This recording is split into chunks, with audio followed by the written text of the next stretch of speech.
السلام عليكم ورحمة الله وبركاته. إن الحمد لله نحمده ونستعينه ونستغفره ونعوذ بالله من شرور أنفسنا ومن سيئات أعمالنا. من يهده الله فلا مضل له ومن يضلل فلا هادي له. وأشهد أن لا إله إلا الله وحده لا شريك له وأشهد أن محمدا عبده ورسوله صلى الله تعالى عليه وعلى آله وصحبه وسلم تسليما كثيرا. أما بعد، فقد قال الإمام البخاري رحمه الله تعالى: باب قول الله تعالى: وآتينا داود زبورا. الزبور الكتب واحدها الزبور، زبرت أي كتبت. ولقد آتينا داود منا فضلا يا جبال أوبي معه. قال مجاهد: سبه معه والطير وألن له الحديد أن اعمل سابغات। সম্মানিত ভাতৃমণ্ডলী, আল্লাহ রাব্বুল আলামিনের প্রশংসা এবং প্রিয় নবী সাল্লাল্লাহু আলাইহি সাল্লামের উপর সালাতু সালামের পর আজ সোমবার 29শে সফর 1446 হিজরি মোতাবেক 2রা সেপ্টেম্বর 2024 আমাদের ধারাবাহিক আলোচনা সহিহুল বুখারীর নবী রাসূলগণ সম্পর্কীয় হাদিস পর্ব নম্বর 15। ইমাম বুখারী রাহিমাহুল্লাহ এই পর্বের অধ্যায় নম্বর 37। বিষয়বস্তু দাউদ আলাইহিস সালাম সম্পর্কে। আজকে দাউদ আলাইহিস সালাম সম্পর্কে আয়াত এবং হাদিস আসবে।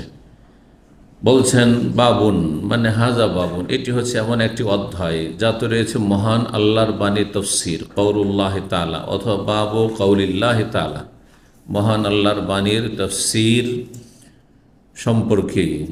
কি বলছেন আল্লাহ তাআলা? ওয়া আতাইনা দাউদা জাবুরা, আমি দাউদ আলাইহিস সালামকে জাবুর নামক পুস্তক বা গ্রন্থ দিয়েছিলাম। সূরা নিসা আয়াত নম্বর 163। তাহলে দাউদ আলাইহিস সালামকে আল্লাহ একটি আসমানি কিতাব দিয়েছিলেন যাতে ছিল আল্লাহ রাব্বুল আলামিনের বিধান, যে কিতাবের নাম ছিল জাবুর। বলছেন জাবুর এক বচন আর জবর হচ্ছে বহু বচন। জবর, জি, কোরআনে কারিমে জবর শব্দটি অন্য আয়াতে রয়েছে। তো জবর মানে হচ্ছে কুতুব, তাহলে জাবুর মানে কিতাব। জাবুর মানে হচ্ছে কিতাব। কিতাব কাকে বলা হয়?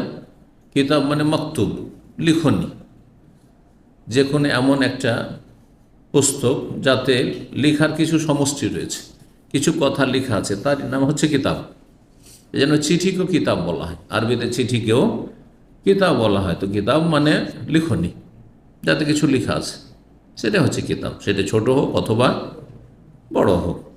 আমরা বিভিন্ন ভাষায় আরবিরা কিতাব যদি ক্ষুদ্র হয় তো কোতাইয়েব তাসগির, আমরা যদি ছোট কিতাব হয় তো পুস্তিকা, হ্যাঁ, আর বড় হইলে পুস্তক, হ্যাঁ, গ্রন্থ আর বই, আমরা বিভিন্ন ভাষা প্রয়োগ করে থাকি। কিন্তু কিতাব মানে মূলত হচ্ছে যাতে কিছু লেখা আছে সেটাই কিতাব, সেটা ছোট হোক অথবা বড় হোক। তো জবর বহু বচন যেহেতু, সুতরাং তার অর্থ হচ্ছে কুতুব, আর কুতুব হচ্ছে জমা বহু বচন কিতাবের। ওয়াহিদুহা জাবুর, জবরের এক বচন হচ্ছে জাবুর। তাহলে দাউদ আলাইহিস সালামকে আল্লাহ আসমানি কিতাব দিয়েছিলেন জাবুর, মানে যাতে আল্লাহর বিধান লেখা রয়েছে। জি, আর ওরা বলে জাবারতা, জাবারতা মানে কাতাবতা, তুমি লিখেছো। কাতাবা একতবা, জাবারা ইয়াজবুর। আর একটি আয়াত সূরা সাবার আয়াত নম্বর 10 আর 11, তাতে রয়েছে ওয়ালাকাদ আতাইনা দাউদা মিন্না ফদলা, নিশ্চয়ই আমি দাউদ আলাইহিস সালামকে আমার পক্ষ থেকে বিশেষ অনুগ্রহ দিয়েছিলাম। ফজল মানে হচ্ছে অনুগ্রহ। ফজল সাধারণত পার্থিব অনুগ্রহকে বলা হয়, পার্থিব অনুগ্রহ। রহমত দুনিয়া আখেরা দুটো কি শামিল, কিন্তু ফজল সাধারণত আল্লাহর ফজলে, আল্লাহর ফজলে ভালো আছে, দুনিয়া ভালো আছে, হ্যাঁ, মূলত। যদিও আখেরাতের অনুগ্রহ সবচেয়ে বড় অনুগ্রহ, কিন্তু সাধারণত ভাষাগত দিক থেকে কোরআন হাদিসে ফজল শব্দটি পার্থিব যেসব মানুষের প্রয়োজনের নিয়ামত সেগুলি সম্পর্কে প্রয়োগ হয়েছে। এই জন্য কোরআনে কারিমে আল্লাহ বলছেন জুমার দিনের সলাত সম্পর্কে, ফাইজা কুদিয়াতিস সলাতু ফান্তাশিরু ফিল আরদ ওয়াবতাগু মিন ফজলিল্লাহ। যখন সলাত সম্পূর্ণ হয়ে যায়, মানে জুমার সলাত শেষ, ফান্তাশিরু ফিল আরদ, তখন পৃথিবীতে তোমরা ছড়িয়ে পড়ো। মসজিদে বসে থাকার প্রয়োজন নেই, এখন রুজি রোজগার করো। সকাল থেকে এসেছে, অনেকেই সকাল থেকে প্রস্তুতি নিয়েছে, সকাল থেকে কোনো রুজি রোজগার নেই, দিন পার হচ্ছে, তোকে অনেকের প্রয়োজন, প্রতিদিন রুজি রোজগারের প্রয়োজন রয়েছে। ওয়াবতাগু মিন ফজলিল্লাহ, এবং আল্লাহর অনুগ্রহ তলাশ করো, মানে আল্লাহ রিজকিল্লাহ, রুজি রিজিক তলাশ করো। যার যেখানে কাজকর্ম সুযোগ সুবিধা আছে রোজগার করো। এই জন্য মসজিদে ঢোকার সময় কি দোয়া? আল্লাহ মাফতাহলি আবু আবা রহমাতে। কারণ মসজিদের ভিতরে দুনিয়াদারি নেই, কি আছে? আখিরাত। যদিও আপনার দুনিয়াও মানসিক শান্তি থাকবে, শারীরিক শান্তি আর ইত্যাদি, রুজিতে বরকত নেমে আসবে আল্লাহর ইবাদতবন্দি করলে, কিন্তু মূলত ওখানে দুনিয়ার পয়সার গরজ করে গেলে হবে না, স্বার্থে গেলে হবে না। মসজিদের ভিতরে যেন রাহমাতিকা, তোমার রহমতের দরজা খুলে দাও। কিন্তু মসজিদ থেকে যখন বের হচ্ছেন তখন এখন আপনি দুনিয়াদারি করতে যাবেন, চাকরি থাকলে চাকরি, ব্যবসা থাকলে ব্যবসা, যদি শ্রমিক হন তো শ্রম দিতে যাবেন, ইত্যাদি ইত্যাদি। সুতরাং আল্লাহুম্মা ইন্নী আসআলুকা মিন ফজলিকা, আল্লাহ এখন তোমার অনুগ্রহ ফজল তলাশ করছে। এই জন্য কোনো দুনিয়ার নিয়ামত পেলে যালিকা ফজলুল্লাহ ইউতিহি মান ইয়াশা, বাড়ি, ঘর, গাড়ি, যালিকা ফজলুল্লাহ। জি জি। তো দাউদ আলাইহিস সালামকে আমি কি দিয়েছিলাম? আমরা বিশেষ অনুগ্রহ দিয়েছিলাম, রাজত্ব দিয়েছেন, রাজত্ব, রাষ্ট্রীয় ক্ষমতা, বড় অনুগ্রহ দুনিয়ার। জি, যদি সেটা সদ্ব্যবহার হয়, অসৎ ব্যবহার হয় তো মহাবিপদ ডেকে নিয়ে আসবে দুনিয়া আখেরাতে। দুনিয়া তো লাঞ্ছিত মানুষের কাছে ঘৃণিত, আর আখেরাতে জাহান্নামের কঠিন শাস্তি রয়েছে। কারণ যার যত বড় নিয়ামত তার হিসাবও ওই রকমই। যাকে যত আল্লাহ কম দিয়েছেন তার হিসাবও কম। কিসের আল্লাহ হিসাব নেবেন? পয়সা নাই, জাকাতের হিসাব নেই, খেয়ে দেয় শেষ, তাই না? পয়সা নেই, হজের হিসাব নেই, যে হজ করনি কেন? ওমরারও পয়সা নেই, ওমরারও হিসাব নেই, কিছু হিসাব নেই। দান খায়রাত, মসজিদ মাদ্রাসা সবাই চাঁদা দিয়েছে, তুমি দাও না কেন? আল্লাহ পয়সা নেই, নিজের পেট চালাতে, নিজের পরিবারের পেট চালাতে তো আমি হিমশিম খাচ্ছি, কোনো হিসাব নেই। ঠিক কেন? যার পয়সা আছে, প্রত্যেকটা হিসাব আছে, হজের হিসাব আছে, জাকাতের হিসাব আছে। এমনি তুমি সাদকা করেছো কিনা, এত পয়সা দিয়েছিল, শুধু জাকাত আর দাওয়াতি কাজ, দিনের কাজ, আল্লাহর দিনের কাজে খরচ করতে হবে না, মসজিদের জন্য খরচ করতে হবে না, দিনই প্রতিষ্ঠানে খরচ করতে হবে না, বহু হিসাব আছে। ওই হিসাব কোথা থেকে এসছে, কোথায় গেছে, বেশি পয়সায় নেই কিন্তু কোথা থেকে জানা আছে, কটা পয়সা কোথেকে আসছে। আর যারা অডেল সম্পদ ও জানেই যে কোথা থেকে এত পয়সা আসছে, আর কোথায় যে খরচ করছে, এত অপচয়, শয়তানি কাজে খরচ করছে, হারাম কাজে খরচ করছে, আসছেও হারাম উপায় আর যাচ্ছেও হারাম উপায়, হারাম ক্ষেত্রে তো হিসাব কঠিন। এজন্য যার যত কম নিয়ামত আল্লাহ শুকরিয়া আদায় করল, আলহামদুলিল্লাহ, হিসাবও কম। তো দাউদ আলাইহিস সালামকে আল্লাহ বড় অনুগ্রহ দিয়েছিলেন বলছেন, আর আল্লাহ নির্দেশ দিয়েছিলেন তাকেও এবং তার সাথে পাহাড়কেও, ইয়া জিবালু, হে পর্বতমালা, আউওয়ে মাহু, দাউদ আলাইহিস সালামও আমার তসবিহ করছে, তার সাথে তোমরাও আমার তসবিহ করো। পাহাড় পর্বতকে আল্লাহ তসবিহ নির্দেশ দিয়েছেন। ইমাম মুজাহিদ রাহিমাহুল্লাহ প্রখ্যাত বলছেন, আউওয়াবি মাহু, আউয়াব মানে হচ্ছে আল্লাহ অভিমুখী হওয়া, আল্লাহর দিকে ঝাঁপিয়ে পড়া। তা আল্লাহ দিকে ঝাঁপিয়ে পড়া, আল্লাহর গুণগান করো। সাব্বিহি মাহু, দাউদ আলাইহিস সালামের সাথে তোমরা কি করো? হে পর্বতমালা, তোমরা তসবিহ করো। ওয়াত্তাইরা, এবং পক্ষীকুলকেও আল্লাহর নির্দেশ দিয়েছেন যে হে পাখি, হে পক্ষীকুল, পাখির যত জাত রয়েছে তোমরাও তসবিহ করো। তো দাউদ আলাইহিস সালাম যখন তসবিহ করতে, তার সাথে পাহাড় পর্বত, চারিদিকে নদী নালা, আল্লাহর সৃষ্টি, পশু পাখি সব তসবিহ করত, পাখিরা তসবিহ করত। ওয়াত্তাইরা ওয়া আলান্না লাহুল হাদিদ, আর তাকে এমন এমন দুনিয়ার অনুগ্রহ মানে ক্ষমতা দিয়েছেন যেটা দুনিয়ার কোনো রাজা বাদশাকে আজকাল বা কোনো যুগে দেওয়া হয়নি। তা হচ্ছে তার জন্য লোহাকে অত্যন্ত নরম করে দিয়েছেন, কোমল করে দিয়েছেন। লোহা কত শক্ত। ওয়ানজালনাল হাদিদ, সূরা হাদিদ একটি সূরার নামই হচ্ছে লোহা। ফিহে বাসুন শাদীদ, আল্লাহ বলছেন আমি লোহা নামিয়েছি। তাহলে লোহা আল্লাহ নামিয়েছেন, লোহা আল্লাহর বিশেষ দান। দুনিয়ার যত শক্তির উৎস তা লোহাতে রয়েছে। হ্যাঁ, যত শক্তি এই লোহা, লোহা দিয়ে সমস্ত কিছু তৈরি। জি, তো ওয়ানজালনা ফিহে বাসুন শাদীদ, তাতে প্রচণ্ড ক্ষমতা রয়েছে, প্রচণ্ড শক্তি রয়েছে, শাদীদ। ও মানাফিউ লিন্নাস, এবং মানব জাতির জন্য, মানব সকলের জন্য বহুমুখী উপকারিতা রয়েছে।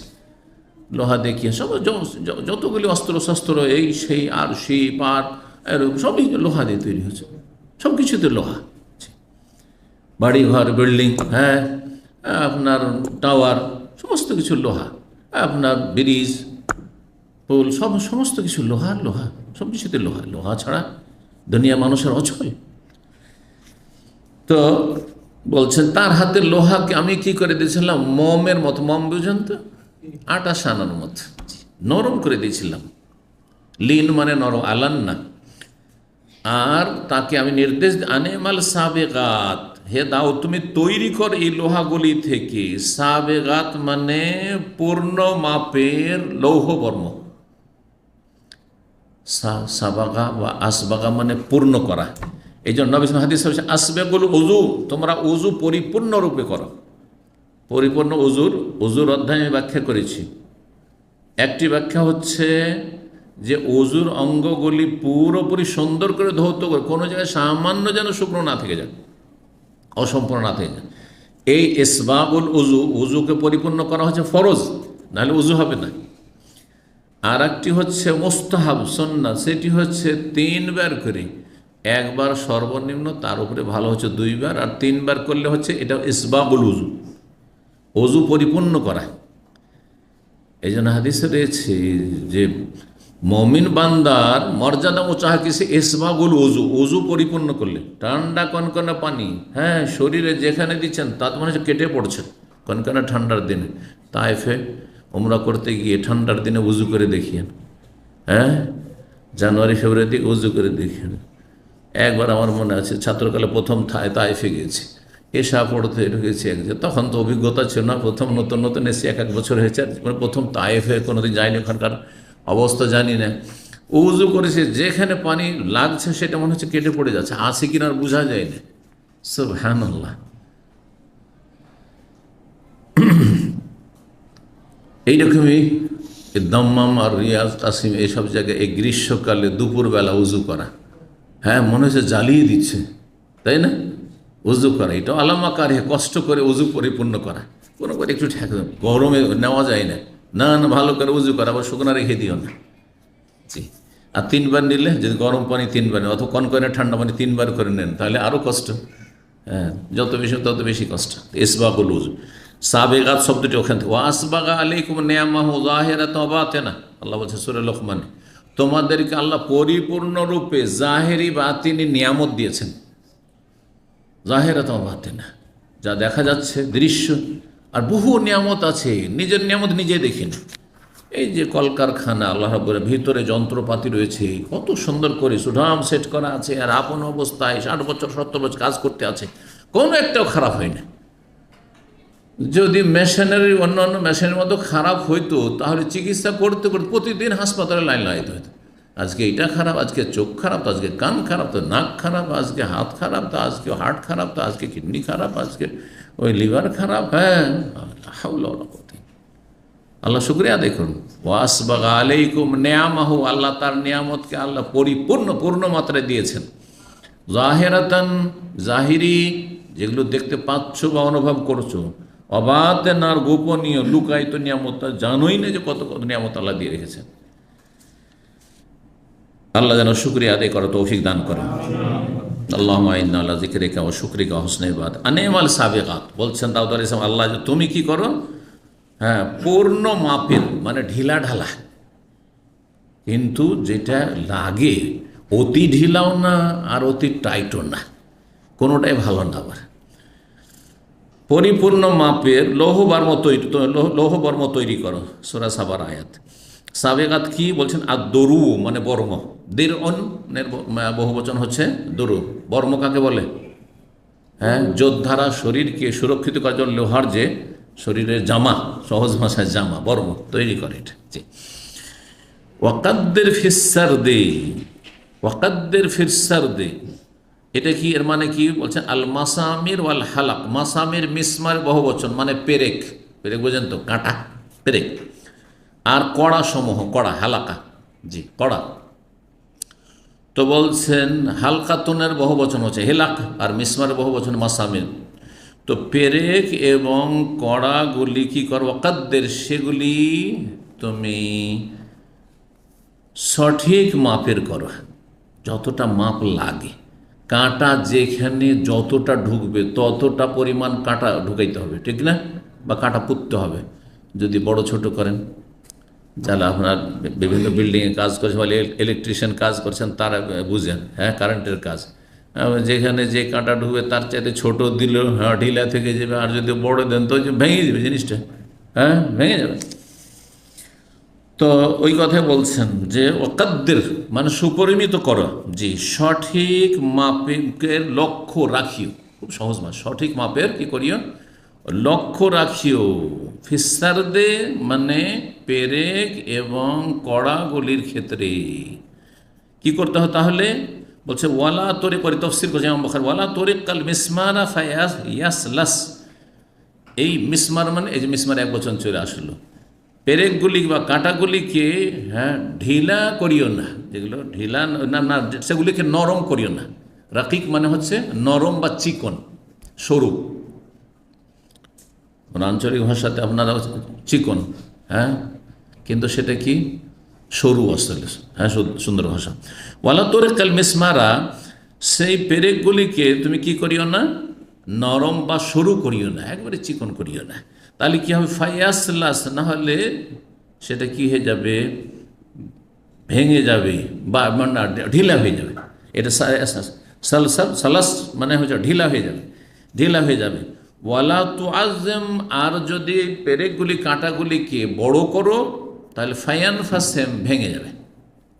লান ফেসাম আল্লাহাজ, হ্যাঁ ওরুয়া সম্পর্কে আল্লাহ করে বলছে আল্লাহ ওয়ালিউল্লাযিন আমানু ইউখরিজুনা যুলমাতুন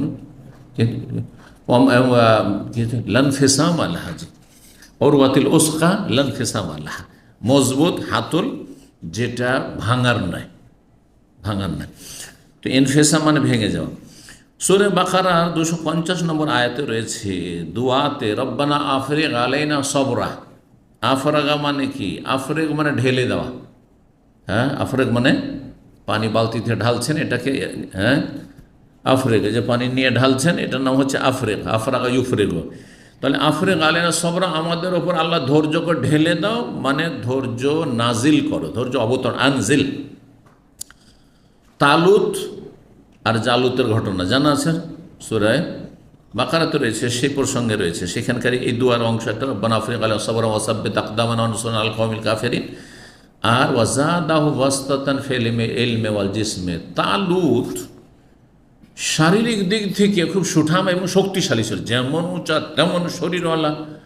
যদি যারা প্রশাসনে থাকে তাদের বডিও এরকম না থাকে, বা যারা এক যুগে শাসন ক্ষমতায় যারা থাকতো তারাই প্রশাসন, তাদের কাছে অ্যাডমিনিস্ট্রেশন কিছু, হ্যাঁ এখন নয় ভাগ করা হয়েছে। মানে এখনও সেনাবাহিনীতে একটা হাইট আছে, একটা ওয়েট আছে, সব ঠিকঠাক রেখে, হ্যাঁ বেটেও চলবে না, একবারে হ্যাংলা পাতলাও চলবে না, ঠিক না? না হইলে প্রভাব পড়বে না। পুলিশ অফিসার, এসপি সাহেব, ডিসি সাহেব আসছে, আর হ্যাঁ 2 হাত আড়াই হাজার মানুষ, তোমাকে ভয় পাবে না।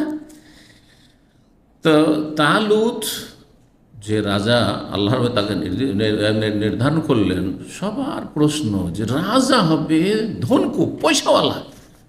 হ্যাঁ, তো এর পয়সা নেয়, ওই রকম কিছু নেয়, একে কেন আল্লাহ রাজা করে দিলেন আমাদের উপর? আমাদের অনেক পয়সাওয়ালা রয়েছে, অনেক প্রভাবশালী লোকের রয়েছে। তো আল্লাহ বলছেন যে কেন করলাম জানো? ওয়াজাদাহু বাসতাতান ফিল ইলমি ওয়াল জিসমি, আল্লাহ তাকে প্রশস্ততা দিয়েছিলেন, প্রাচুর্য দিয়েছিলেন। কিসের? ইলমের প্রাচুর্য, আর জ্ঞানের ভিত্তিতে মানুষ দেশ পরিচালনা করতে পারে, সারা বিশ্বকে পরিচালনা করতে পারে। জ্ঞান 1 নম্বরে। আর 2 নম্বর হচ্ছে শক্তি, সাহস, শক্তি। জিসম, আর দেহ দিয়েছে এরকম সুঠাম দেহ। এই দুটোর কারণে তোমাদের ওপর তাকে কি করা হয়েছে? মনোনীত করা হয়েছে। আল্লাহ বলছে ওয়ামালু সালেহান, সূরা সাবার 11-তে রয়েছে। দাউদ আলাইহিস সালামকে আল্লাহ বললেন যে তুমি কি কর, কুলু মিনাত তাইয়্যিবাত ওয়ামালু কুলু মিনাত তাইয়্যিবাত ওয়ামালু সালেহান, পাক পবিত্র খাও, ভক্ষণ করো এবং নেক আমল করতে থাকো। ইন্নী বিমা তা'মালুনা বাসীর, তোমরা যা কিছু করো আমি দেখছি। 3417 নম্বর হাদিস দেখেন, আবু হুরায়রা রাদিয়াল্লাহু তাআলা আনহু থেকে বর্ণিত, নবী সাল্লাল্লাহু আলাইহি ওয়াসাল্লাম থেকে তিনি বর্ণনা করে বলেন, খুফিফা আলা দাউদ আলাইহিস সালাম আল কোরআন, দাউদ আলাইহিস সালামের উপর জবর পাঠকে সহজ করা হয়েছিল। এখানে কোরআন মানে যদি কোরআন করেন, এই জন্য এলেম লাগবে। তো দাউদ আলাইহিস সালামের যুগে কোরআন কোথায় হল? কোরআন নাযিল হল নবী সাল্লাল্লাহু আলাইহি ওয়াসাল্লামের 1400 বছর আগে। দাউদ আলাইহিস সালাম হচ্ছে বনী ইসরাঈলের নবী, ঈসা আলাইহিস সালামের আগের নবী। তো দাউদ আলাইহিস সালামের জন্য কোরআন তেলাওয়াতকে অনেক হালকা, সহজ করে দেওয়া হয়েছিল। কোরআন তেলাওয়াত, তাহলে কোরআন মানে কেরাত। এখানে কারা একরাও কেরাতানো মাসদার হয়, আর কারা একরাও কোরআনানো মাসদার হয়। বোঝা গেছে না? জি। তো এখানে কোরআন মানে পাঠ করা। কি পাঠ করা? আল্লাহর কিতাব জবুর পাঠ করা। জবুর পাঠ করা, তার জন্য কি করা হয়েছিল? সহজ করে দেওয়া ছিল, হালকা করে দেওয়া ছিল। এত মানে দ্রুত তেলাওয়াত করতে পারতেন এবং তার তেলাওয়াতে এত বারাকা ছিল। ফাকানা ইয়ামর বেদাওয়াবিহি ফাতুসরাজ, কতক্ষণ লাগতো তার জবুর খতম করতে? বলছেন তিনি নির্দেশ দিতেন তার বাহনকে প্রস্তুত করার। দাব্বাতনের বহু বচন হচ্ছে দাওয়াব, মানে বাহন, তার জন্তু, মানে কোন জন্তু? যেই জন্তুর পিঠে চাপতেন, ঘোড়া। যে ঘোড়ার পিঠে লাগানো হবে কি আপনার, যেটা বলা হচ্ছে আপনার গদি লাগানো হবে। তো তিনি তার বাহন সম্পর্কে নির্দেশ দিতেন খাদেমদেরকে, ফাতুসরাজ, সেটার ওপর গদি কি করা হইতো? গদি লাগানো হইতো, গদি প্রস্তুত করা হইতো। যেহেতু সবসময় তো আর ঘোড়ার পিঠে গদি থাকে না, যখন চাপবেন তখন সেটা করা হইতো। ফায়াকরাউল কোরআন, তারপরে তিনি পাঠ করা শুরু করতেন। আল কোরআন মানে জবুর পাঠ করা শুরু করতেন। কাবলা আন তুসরাজা দাওয়াবহু, যখন নির্দেশ দিলেন তারপরে তিনি জবুর পড়া শুরু করলেন। নির্দেশ দিলে যে আমি সফরে যাব, বাইরে যাব, ঘুরতে যাব, সুতরাং কাজে যাব, তোমরা আমার বাহনকে প্রস্তুত করা। জি, তার পিঠের ওপর গদিটা লাগিয়ে, জি, গদি বাঁধার আর কি। তো তিনি তিলাওয়াত শুরু করতেন জবুরের। কাবলান তুসরাজা দাওয়া বহু, তার বাহনের পিঠে গদি বাঁধার আগে, গদি বাঁধার সাথে সাথে যখন নির্দেশ দিলেন তখন তিনি শুরু করলেন। আর তারপর গদি বাঁধা শেষ হইতে হইতে তার জবর পড়া শেষ হয়ে যেত। গদি বাঁধা শেষ, এখন কিসের পিঠে উঠতে হবে? ঘোড়ার পিঠে চাপতে হবে, জবর পড়া শেষ। যখনই কথা বেরোতেন এক খতম করে নিলেন। এত বরকত দেওয়া হয়েছিল তার তেলাওয়াত।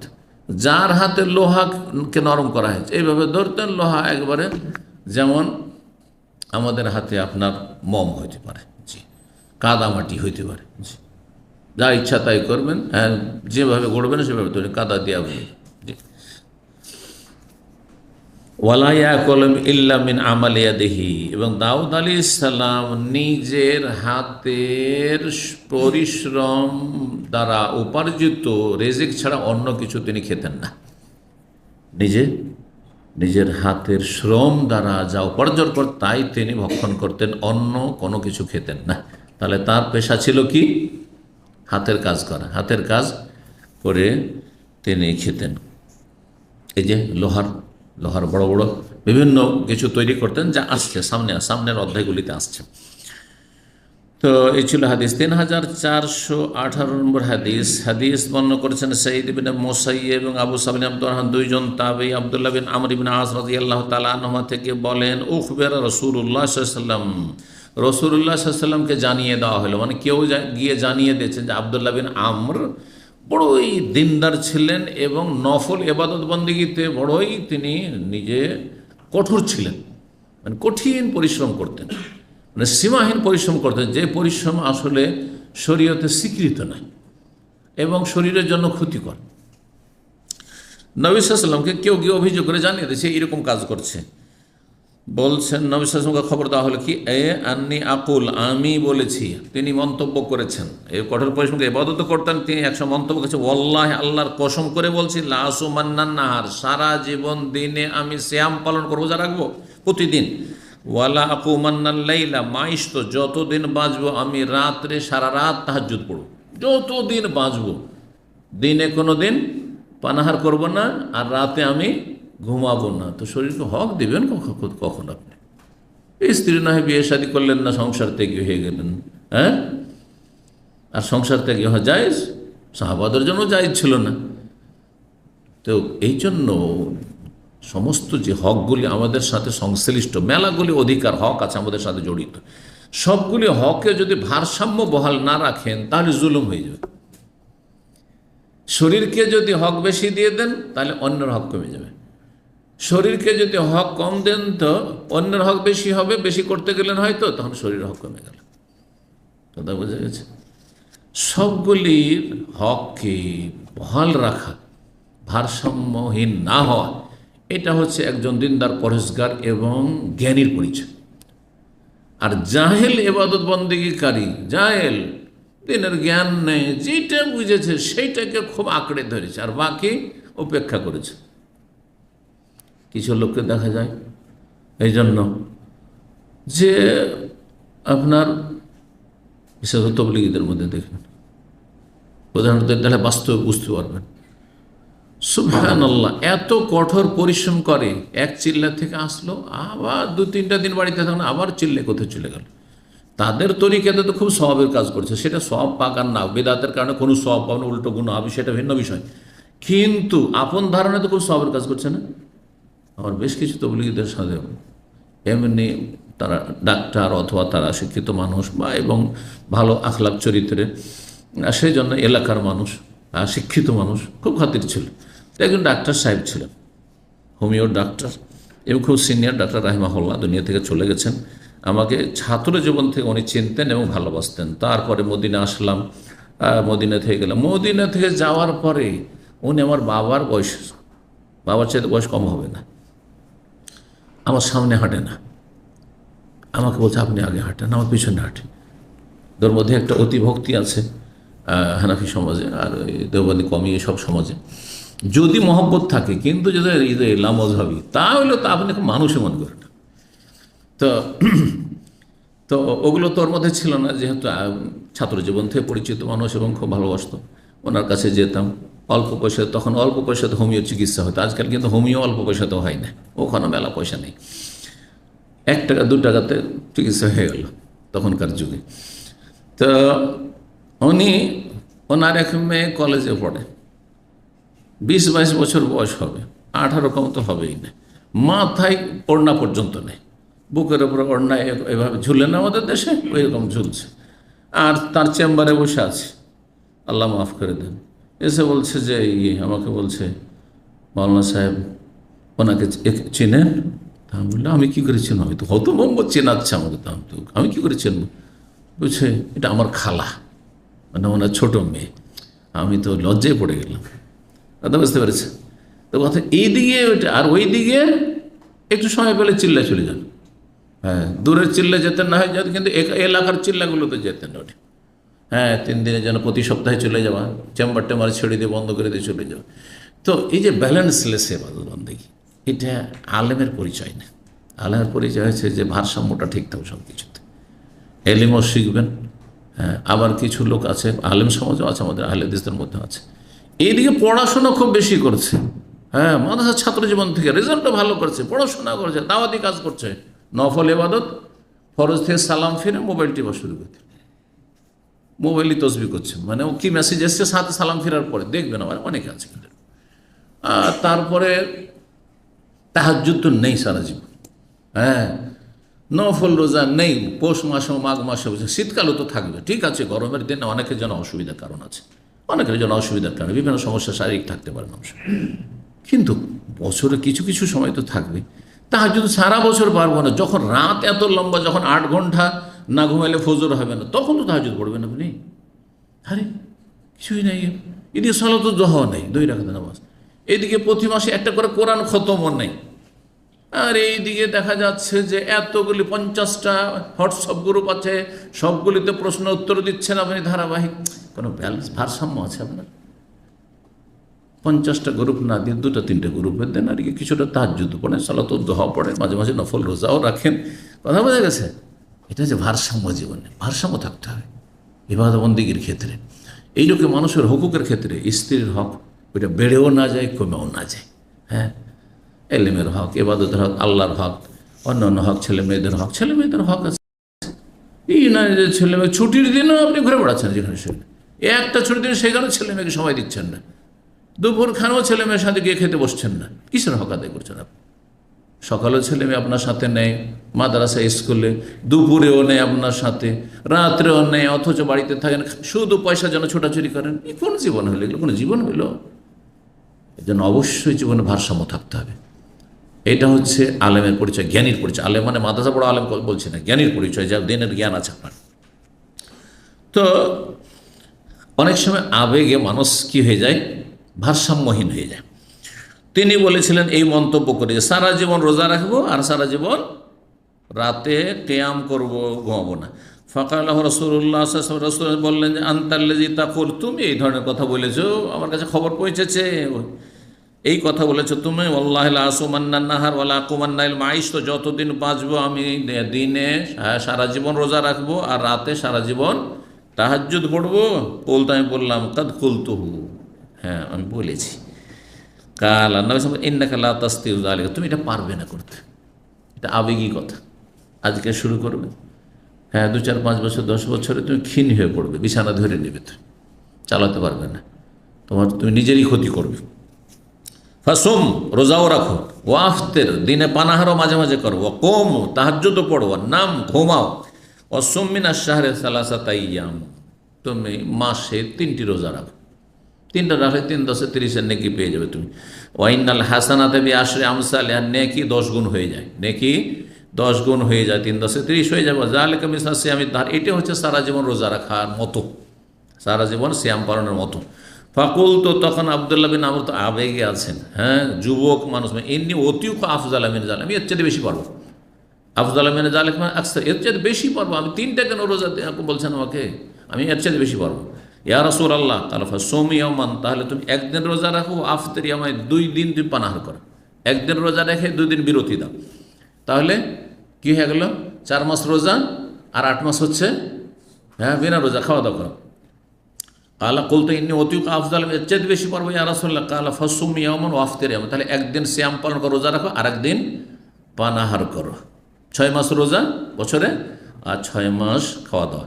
ওয়াজালিকা সিয়াম, এটি হচ্ছে দাউদ আলাইহিস সালামের সিয়াম, ওয়া হুয়া আ'দালুস, এটা হচ্ছে রোজার ক্ষেত্রে মধ্যম পন্থা, মানে সর্বোচ্চ মধ্যম পন্থা, এর বেশি চলবে না। এটা হচ্ছে বর্ডার, এর বেশি করিও না। কুল, তো আমি বললাম ইন্নী উতিউকা আফজাল মিনহু, এর চাইতে বেশি পারবো ইয়া রাসূলুল্লাহ। কাল লা আফজাল মিন যালিক, এর চাইতে উত্তম কিছু নেই, এর চাইতে উৎকৃষ্ট কিছু, স্পষ্ট লা আফজাল মিন যালিক, এর চাইতে উৎকৃষ্ট কিছু নেই। 6 মাস রোজা রাখবেন 1 বছরের ভিতরে, অর্ধেকটাই রোজা, এর চাইতে বেশি কিছু নেই। 3419 নম্বর হাদিস, হাদিস আব্দুল্লাহ বিন আমর আস, ওই নিজেই বর্ণনা করেছেন, বলছেন কাল আলী নবী সাল্লাল্লাহু, আমাকে বললেন আলাম ও নাব্বা, আমাকে কি জানানো হয়নি মনে করছো? সব খবর আছে আমাকে। আন্নাকা তাকুমুল লাইলা তাসুমুন্নাহা, তুমি সারা রাত কিয়াম করছো, মানে তাহাজ্জুদ পড়ছো, আর তুমি সারা জীবন প্রতিদিন রোজা রাখছো। ফাকুলতু নাম, হ্যাঁ ইয়া রাসূলুল্লাহ আমি করছি। ফাকালা ফাইন্নাকা ইযা ফাআলতা যালিকা, এমনটা যদি করো, হাজামাতিল আইনু, তাহলে চোখ তোমার বসে যাবে। শাব্দিক অর্থ চোখ হচ্ছে কি হবে, বসে যাবে, মানে দৃষ্টি শক্তি তোমার দুর্বল হয়ে যাবে, চোখ বসে যাও। চোখ বসে যাওয়া কথাটি আমরা ব্যবহার করি, হ্যাঁ মানুষ যখন ক্ষীণ হয়ে যায় তখন কি করে, চোখগুলো বসে যায়। ও নাফাহাতিন নাফস, আর শরীর স্বাস্থ্য কি হয়ে যাবে, ক্ষীণ দুর্বল হয়ে যাবে। নাফাহাত মানে দাওফাত, দুর্বল হয়ে যাবে। সুতরাং কি করো, সুমিন কুল্লি শাহরিন সালাসা, প্রত্যেক মাসে 3টি রোজা রাখো। ফাযালিকা সাওমুদ দাহর, এটাতে সারা জীবন সিয়ামের নেকি তুমি পেয়ে যাবে। আও কাসাউমিদ দাহর, সারা জীবন রোজার মতো হয়ে যাবে।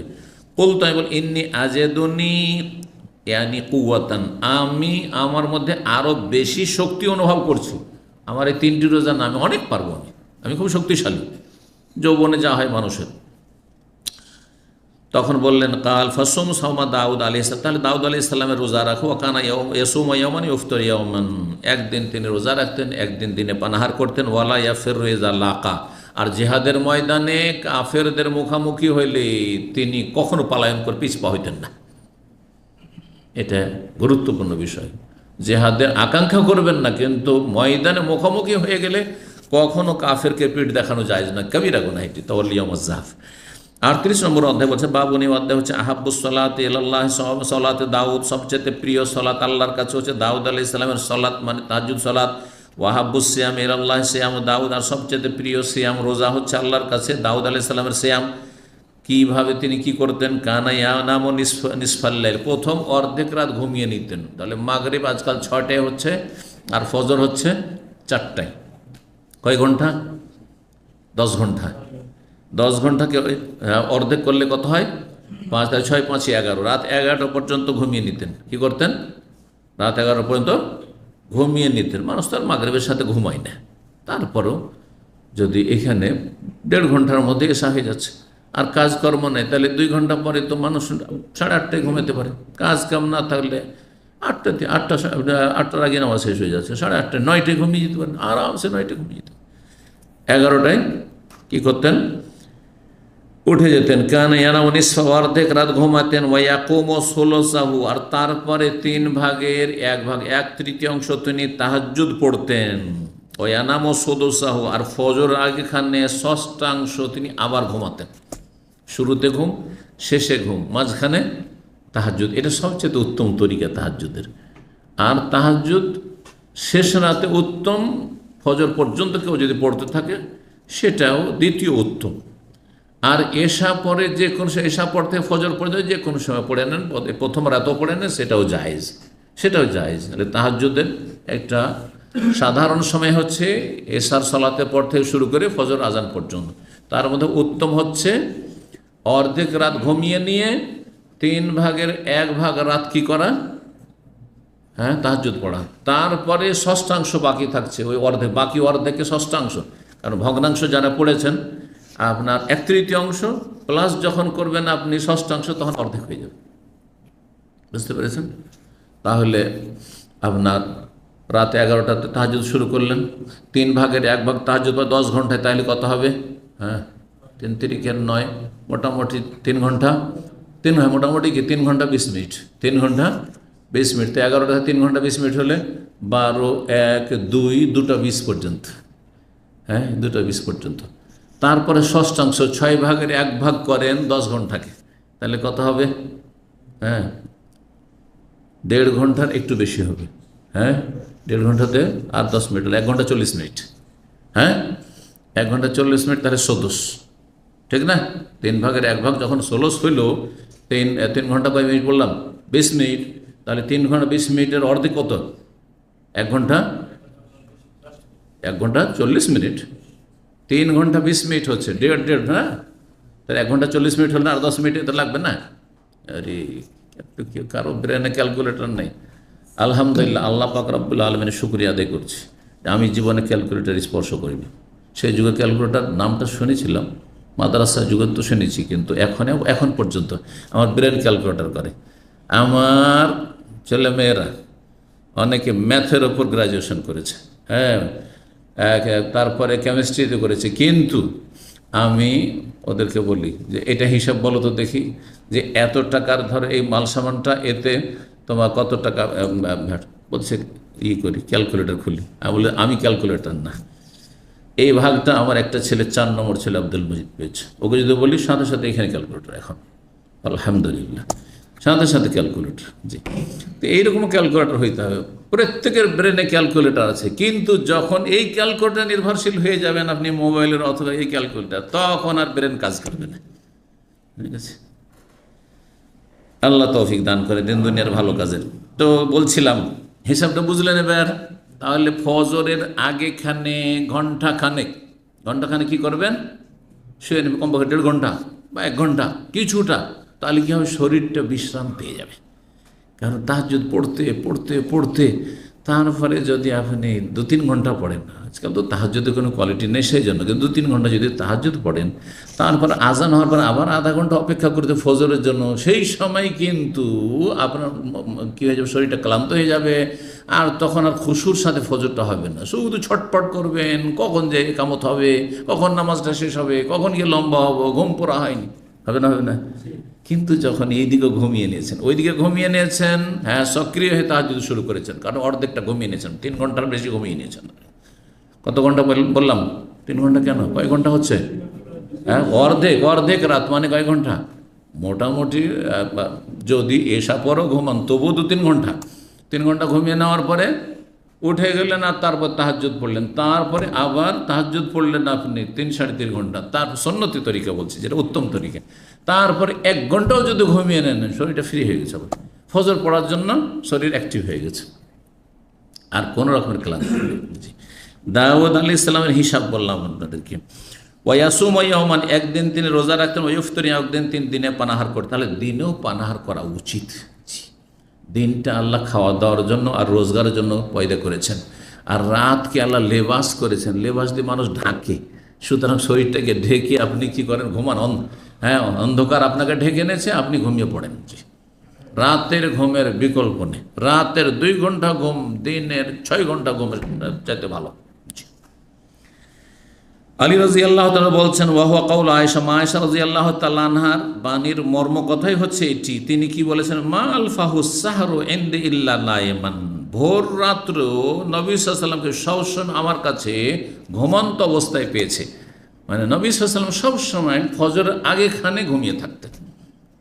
সাহার মানে পুরো সাহারির সময় না, একবারে শেষ সময়টাই, মানে ফজরের আজানের আগে তিনি 1 থেকে 1.5 ঘন্টা এই সময়টা কি করতেন, ঘুমাতেন। কারণ দাউদ আলাইহিস সালামের সুন্নতটি হচ্ছে সবচেয়ে উত্তম সুন্নাত, আর নবী সাল্লাল্লাহু আলাইহি ওয়াসাল্লাম উত্তম তাহাজ্জুদ পড়তেন, যেটা এখানে নির্দেশ দিয়েছেন। মনে থাকবে, তাহাজ্জুদের উত্তম সময় অর্ধেক ঘুমিয়ে রাতকে 2 ভাগ করেন। অর্ধেক রাত কি করেন, প্রথম দিকে ঘুম, তারপরে হ্যাঁ বাকি যে অর্ধেক গোটা রাতকে 3 ভাগ করেন, তারপরে 3 ভাগের 1 ভাগ হ্যাঁ তাহাজ্জুদ, আর গোটা রাতকে 6 ভাগের 1 ভাগ করেন, তারপরে 6 ভাগের 1 ভাগ শেষ দিকে আবার ঘুম। প্রথম দিকেও ঘুম, শেষেও ঘুম, আর মাঝখানে আপনার এই সময়টা সবচেয়ে উত্তম সময়, একেবারে শান্ত। কারণ ফজরের আগে একটু হট্টগোল শুরু হয়েই যায়, অনেকে কাজকর্মে যাচ্ছে, ফজরের আগে হইচই শুরু হয়ে যায়। একবারে যখন পৃথিবী শান্ত হয়ে গেছে, দুনিয়া ঘুমিয়ে আছে, পশু পাখি সব কিছুই ঘুমিয়ে আছে, সেই সময়টা আল্লাহর সাথে নির্জনে কথোপকথন আর মোনাজাত, চুপিসারের গোপন আলাপ, এটা সবচেয়ে উত্তম। আল্লাহ তৌফিক দান করেন। 3420 নম্বর হাদিস বর্ণনা করছেন আমর ইবনে আউস সাকাফি, তিনি শুনেছেন আব্দুল্লাহ বিন আমর থেকে, তিনি বলছেন, কাল আলী রাসূলুল্লাহ, রাসূল আমাকে বলেছেন, আহাব্বুস সিয়ামির আল্লাহ সিয়ামু দাউদ, আল্লাহর কাছে সবচেয়ে প্রিয় রোজা হচ্ছে দাউদ আলাইহিস সালামের রোজা। কানা ইয়াসুমু ইয়াওমান ইফতারি, একদিন তিনি রোজা রাখতেন, একদিন পানাহার করতেন। আহাব্বুস সালাতি আল্লাহ সালাতু দাউদ, দাউদ আলাইহিস সালামের সালাত হচ্ছে আল্লাহর কাছে সবচেয়ে প্রিয় সালাত, মানে ফরজের চাইতে নাই, নফল তাহাজ্জুদের মধ্যে দাউদ আলাইহিস সালামের তাহাজ্জুদ হচ্ছে সবচাইতে আল্লাহর কাছে প্রিয়, মানে তার তরিকাটি, পদ্ধতিটি হচ্ছে প্রিয়। এই নয় যে জোহর আসরের চাইতে বেশি প্রিয় হচ্ছে তাহাজ্জুদ, মোটেই নয়, কখনো নয়। এখানে উদ্দেশ্য হচ্ছে রাতের নামাজের কথা। কানা ইয়ানামু নিসফাল, অর্ধেক রাত তিনি ঘুমাইতেন, ওয়াকুমু সুলুসাহু, আর 3 ভাগের 1 ভাগ তিনি গোটা রাতের কিয়াম করতেন, মানে তাহাজ্জুদ পড়তেন। ওয়ানামু সুদুসাহু, আর ষষ্ঠাংশ, সুদুস সিত্তাতুন থেকে, সিত্তুন মানে 6, আর সুদুস মানে ষষ্ঠাংশ, জি ষষ্ঠাংশ তিনি কি করতেন, আবার ঘুমিয়ে নিতেন। 39 নম্বর অধ্যায় দাউদ আলাইহিস সালাম সম্পর্কে আয়াতের তাফসীর। বাবুন, এই অধ্যায় হচ্ছে বলছেন, ওয়াজকুর আবদানা দাউদ, আল্লাহ বলছেন স্মরণ কর আমার বান্দা দাউদ আলাইহিস সালামকে, জাল আইদি, যিনি বড় বলবান ছিলেন। বলবান বুঝেন, বলবান মানে কি, শক্তিশালী, বড়ই শক্তিশালী ছিলেন, তাহলে অত্যন্ত শক্তিশালী ছিলেন তিনি। ইন্নাহু আওয়াব, তিনি আল্লাহ অভিমুখী ছিলেন, তিনি আল্লাহ অভিমুখী ছিলেন। এলা কওলিহি ওয়া আতাইনাহুল হিকমাতা ওয়া ফাসলাল খিতাব, আমি তাকে প্রজ্ঞা দিয়েছিলাম, ওয়া ফাসলাল খিতাব, এবং তাকে বাগ্মিতা দিয়েছিলাম। বাগ্মিতা বুঝেন, হ্যাঁ, আমাদের দেশে মানে বাগ্মী বক্তা, বাগ্মী বক্তা যারা খুব, হ্যাঁ, মানে প্রভাবশালী বক্তা হয়, যাদের বক্তব্যের খুব প্রভাব পড়ে শ্রোতাদের ওপর, তাদেরকে বাগ্মী বক্তা বলা হয়। জি। ফসলাল খেতাব, আর কেউ কেউ ফসল খেতাবে তাফসির করেছেন, তাকে আল্লাহর বিশেষ বিচার কার্যের জ্ঞান দান করেছিলেন। বিচার, সুবিচার কেমন করে করতে হবে, কিভাবে বিচার করলে সুবিচার হবে, ন্যায় প্রতিষ্ঠা হবে, এই ক্ষমতা আল্লাহ তাকে স্পেশালি দিয়েছিলেন। জি। মুজাহিদ, ইমাম মুজাহিদ রাহিমাহুল্লাহ বলছেন যে ফসলাল খেতাব মানে আল ফাহম ফিল কাযা, বিচার কার্যের তাকে আল্লাহ কি দিয়েছিলেন? জ্ঞান দিয়েছিলেন, বুঝ দিয়েছিলেন। আর এই জ্ঞানটি সুলাইমান আলাইহিস সালামকে আরও বেশি দিয়েছিলেন। দাউদ আলাইহিস সালামকে আল্লাহ দিয়েছিলেন, তিনি বিচার করতেন, এবং তার ছেলেও যেহেতু রাজা, সুলাইমান আলাইহিস সালাম বাপ বেটা দুজন রাজা, তিনিও বিচার করতেন। তো সুলাইমান আলাইহিস সালামের বিচার বাপের চাইতে বেশিও কি হইতো? আরও সুন্দর হইতো। যেমন একটি হাদিস সামনে আসছে, তা দিয়ে স্পষ্ট হবে। আল্লাহ একটি ঘটনার দিকে ইঙ্গিত করছেন এখনো কোরআন কারীমে সূরায়ে আপনার এই সূরা সাদের আয়াত নম্বর আগেরটি হয়ে গেল 17 থেকে 20, এখানে 21 থেকে 22 রয়েছে। আল্লাহ ওয়ালা তাকা নাবাউল খাসমে, হে নবী তোমার কাছে কি ঝগড়ায় লিপ্ত বা দ্বন্দ্বে লিপ্ত একটি দলের বা দুই পক্ষের সংবাদ এসছে, ঘটনার কথা এসছে, দুইজন একটি বিষয়ে কি দ্বন্দ্বে লিপ্ত হয়েছে। কি ছিল তাদের দ্বন্দ্ব?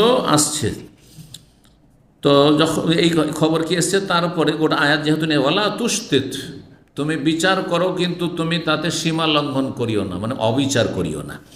লা তুসরিফ, তুশতিত মানে হয় সাতাত, মানে হচ্ছে বাড়াবাড়ি করা, মানে জুলুম করে দাও, এটা করিও না। ওয়াহদেনা ইলা সাওয়াইস সিরাত, না, এখানে যারা বিচার চাইতে এসেছিল দাউদ আলাইহিস সালামের কাছে, তারা এসে বলল আপনি আমাদের মাঝে বিচার করে দেন, এই হচ্ছে ঘটনা, এই লোক আমার সাথে এই করেছে, অন্যায় করেছে, এটা কি ঠিক হচ্ছে তার, এখন করণীয় কি, কোনটাতে ইনসাফ হবে, করে বিচার করে দেন, সুবিচার করেন। ওয়ালা তুশতিত, এবং আপনি কিন্তু অবিচার করিয়েন না, আবার কারো পক্ষ নিয়েন না। এইভাবে বিচার চাইতে এসে তারা বলেছিল। ওয়াহদেনা ইলা সাওয়াইস সিরাত, এবং আমাদেরকে আপনি সঠিক পথ বাতলে দেন যে কিভাবে সমাধান হলে ভালো। তারপরে কেসটি এখানে উল্লেখ, ইন্না হাজা আখি, বলছে এটা হচ্ছে আমার ভাই, এটা হচ্ছে আমার ভাই।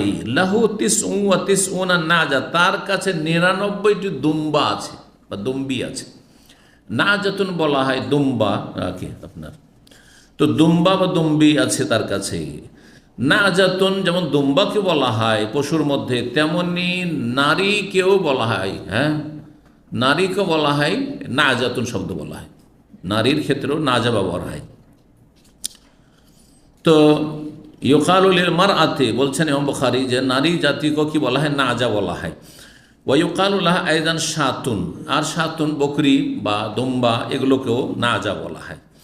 আজকাল ওই নাজা শব্দ ব্যবহার হয় এই দুম্বার ক্ষেত্রে বা মেষ বা বকরির ক্ষেত্রে। ওয়ালিয়া নাজা তো ওয়াহিদা, ওর কাছে 99টি আছে, আমার কাছে একটা আছে, আমি তো গরিব মানুষ, একটার মালিক, ও 99-এর মালিক, আর গোটা পাল্টাই তার। তো ও বলছে যে তুমি আর একটা রেখে করবে কি, ওইটাও দিয়ে দাও আমাকে। এটা কি ঠিক হচ্ছে? এটা কি ঠিক হচ্ছে? এই ছিল বিচার। ও গায়ের জোরে এখন 100 নেবে। বড় বড় পয়সাওয়ালারা এই করে, পয়সাওয়ালারা বিশাল কি করে চা বাগান তৈরি করবে, চা বাগানের লোকেরা অধিকাংশ জানে। এইরকমই যারা বিভিন্ন ফার্ম করছে বড় বড় পয়সাওয়ালারা, এলাকার গরিবদের জমি জায়গাগুলি জবরদস্তি দখল করে নিয়েছে, দিবি দে, না হলে ফিরিয়ে নেব, আর না হলে যা দিচ্ছে দাম, এই যে অল্প পয়সা নেই আর রেজিস্ট্রি করে দিয়ে যা। জানেন না এইসব? আপনারা তো আরও বেশি জানার কথা।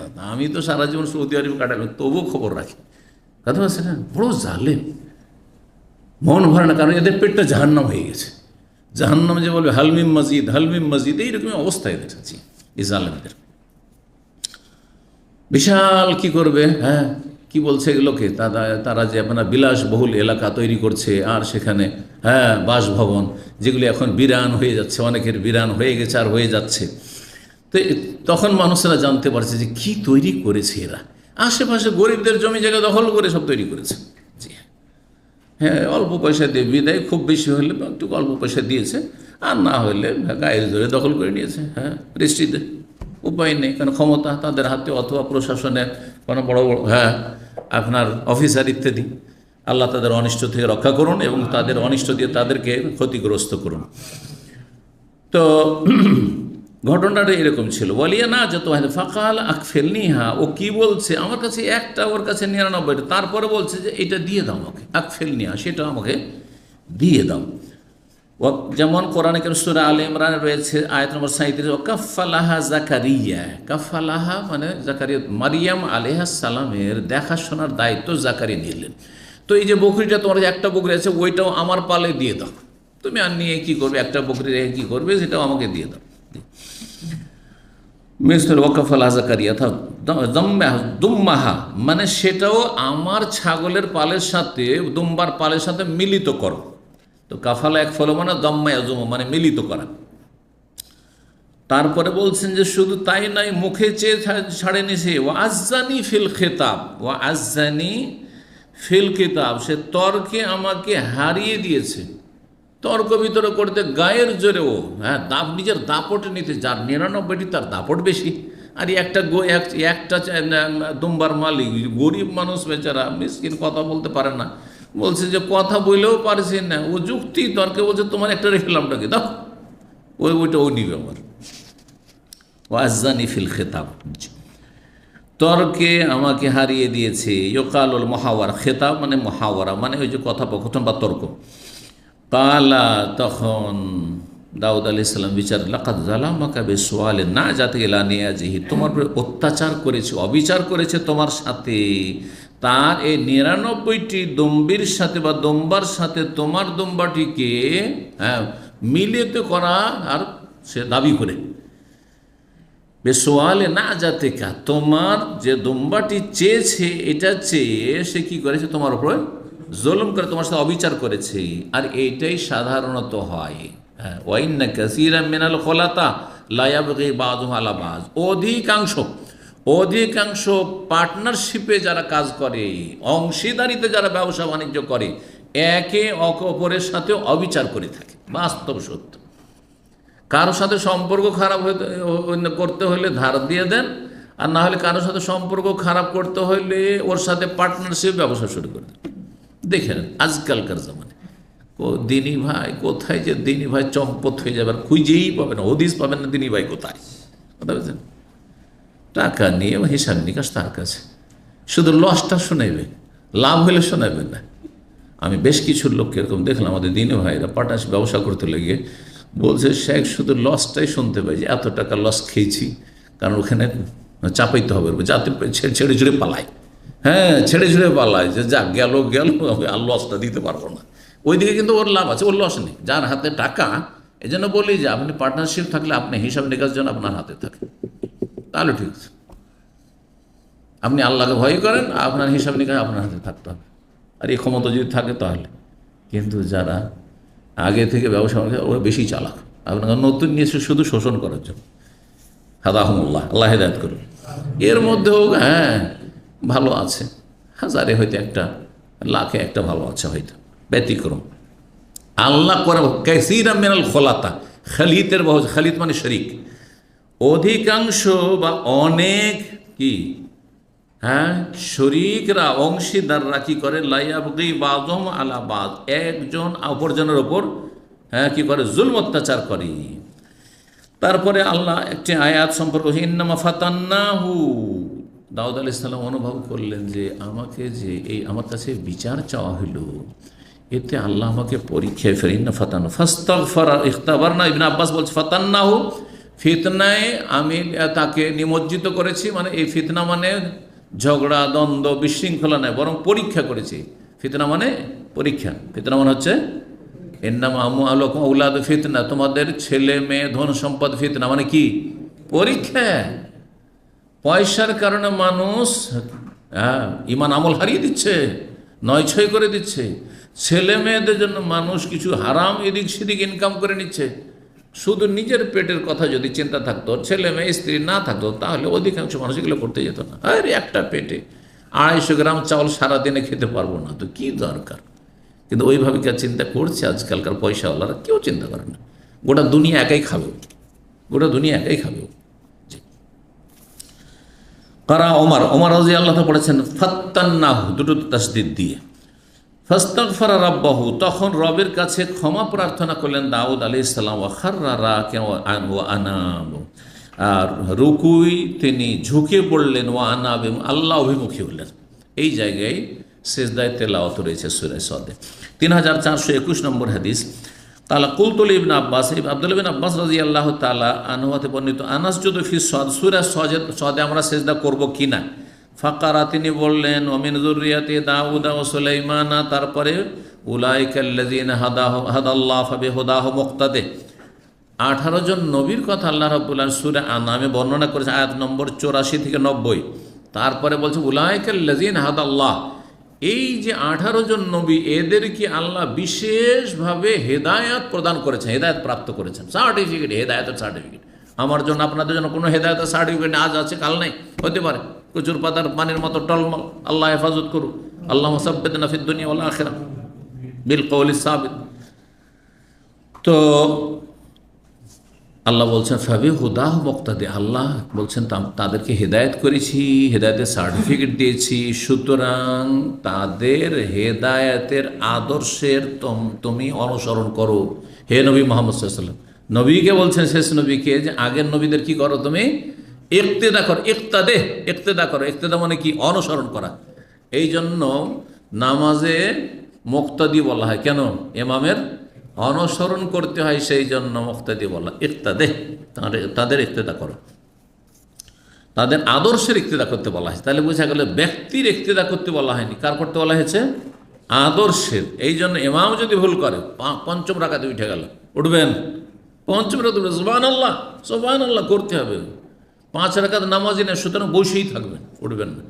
আর দ্বিতীয় রাকাতের পরে যদি উঠে যায়, তার সাথে না পড়ে, তাহলে সুবহানাল্লাহ বলবেন। তারপরে যদি না শোনে বা ভুরুক্ষেপ না করে, তখন উঠবেন না।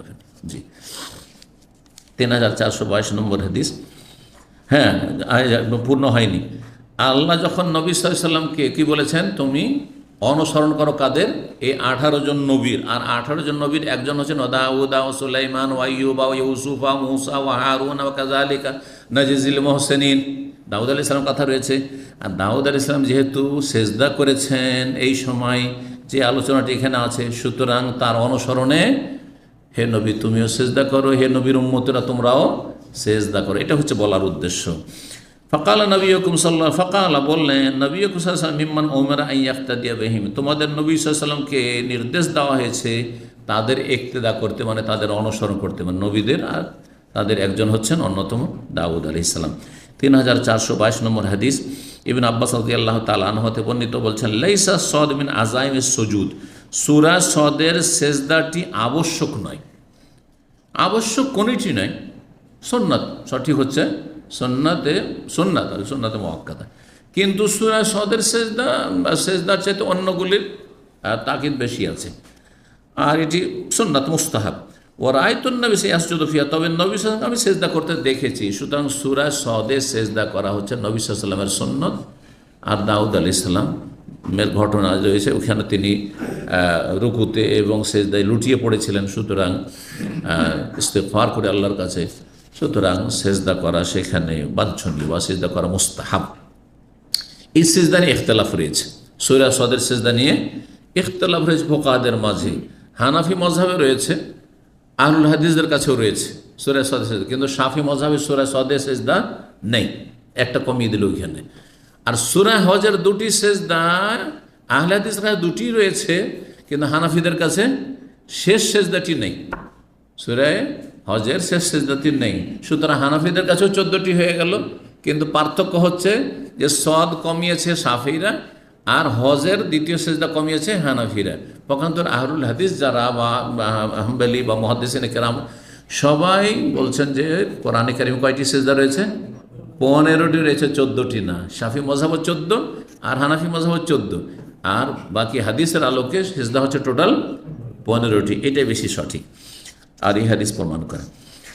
40 নম্বর অধ্যায় বাবু কওলিল্লাহ তাআলা, এই অধ্যায় হচ্ছে মহান আল্লাহর বাণী সম্পর্কে। আল্লাহ বলছেন ওয়াহাবনা লি দাউদ আর সুলাইমান, আমি দান করেছিলাম দাউদ আলাইহিস সালামকে সুলাইমান নামক সন্তান।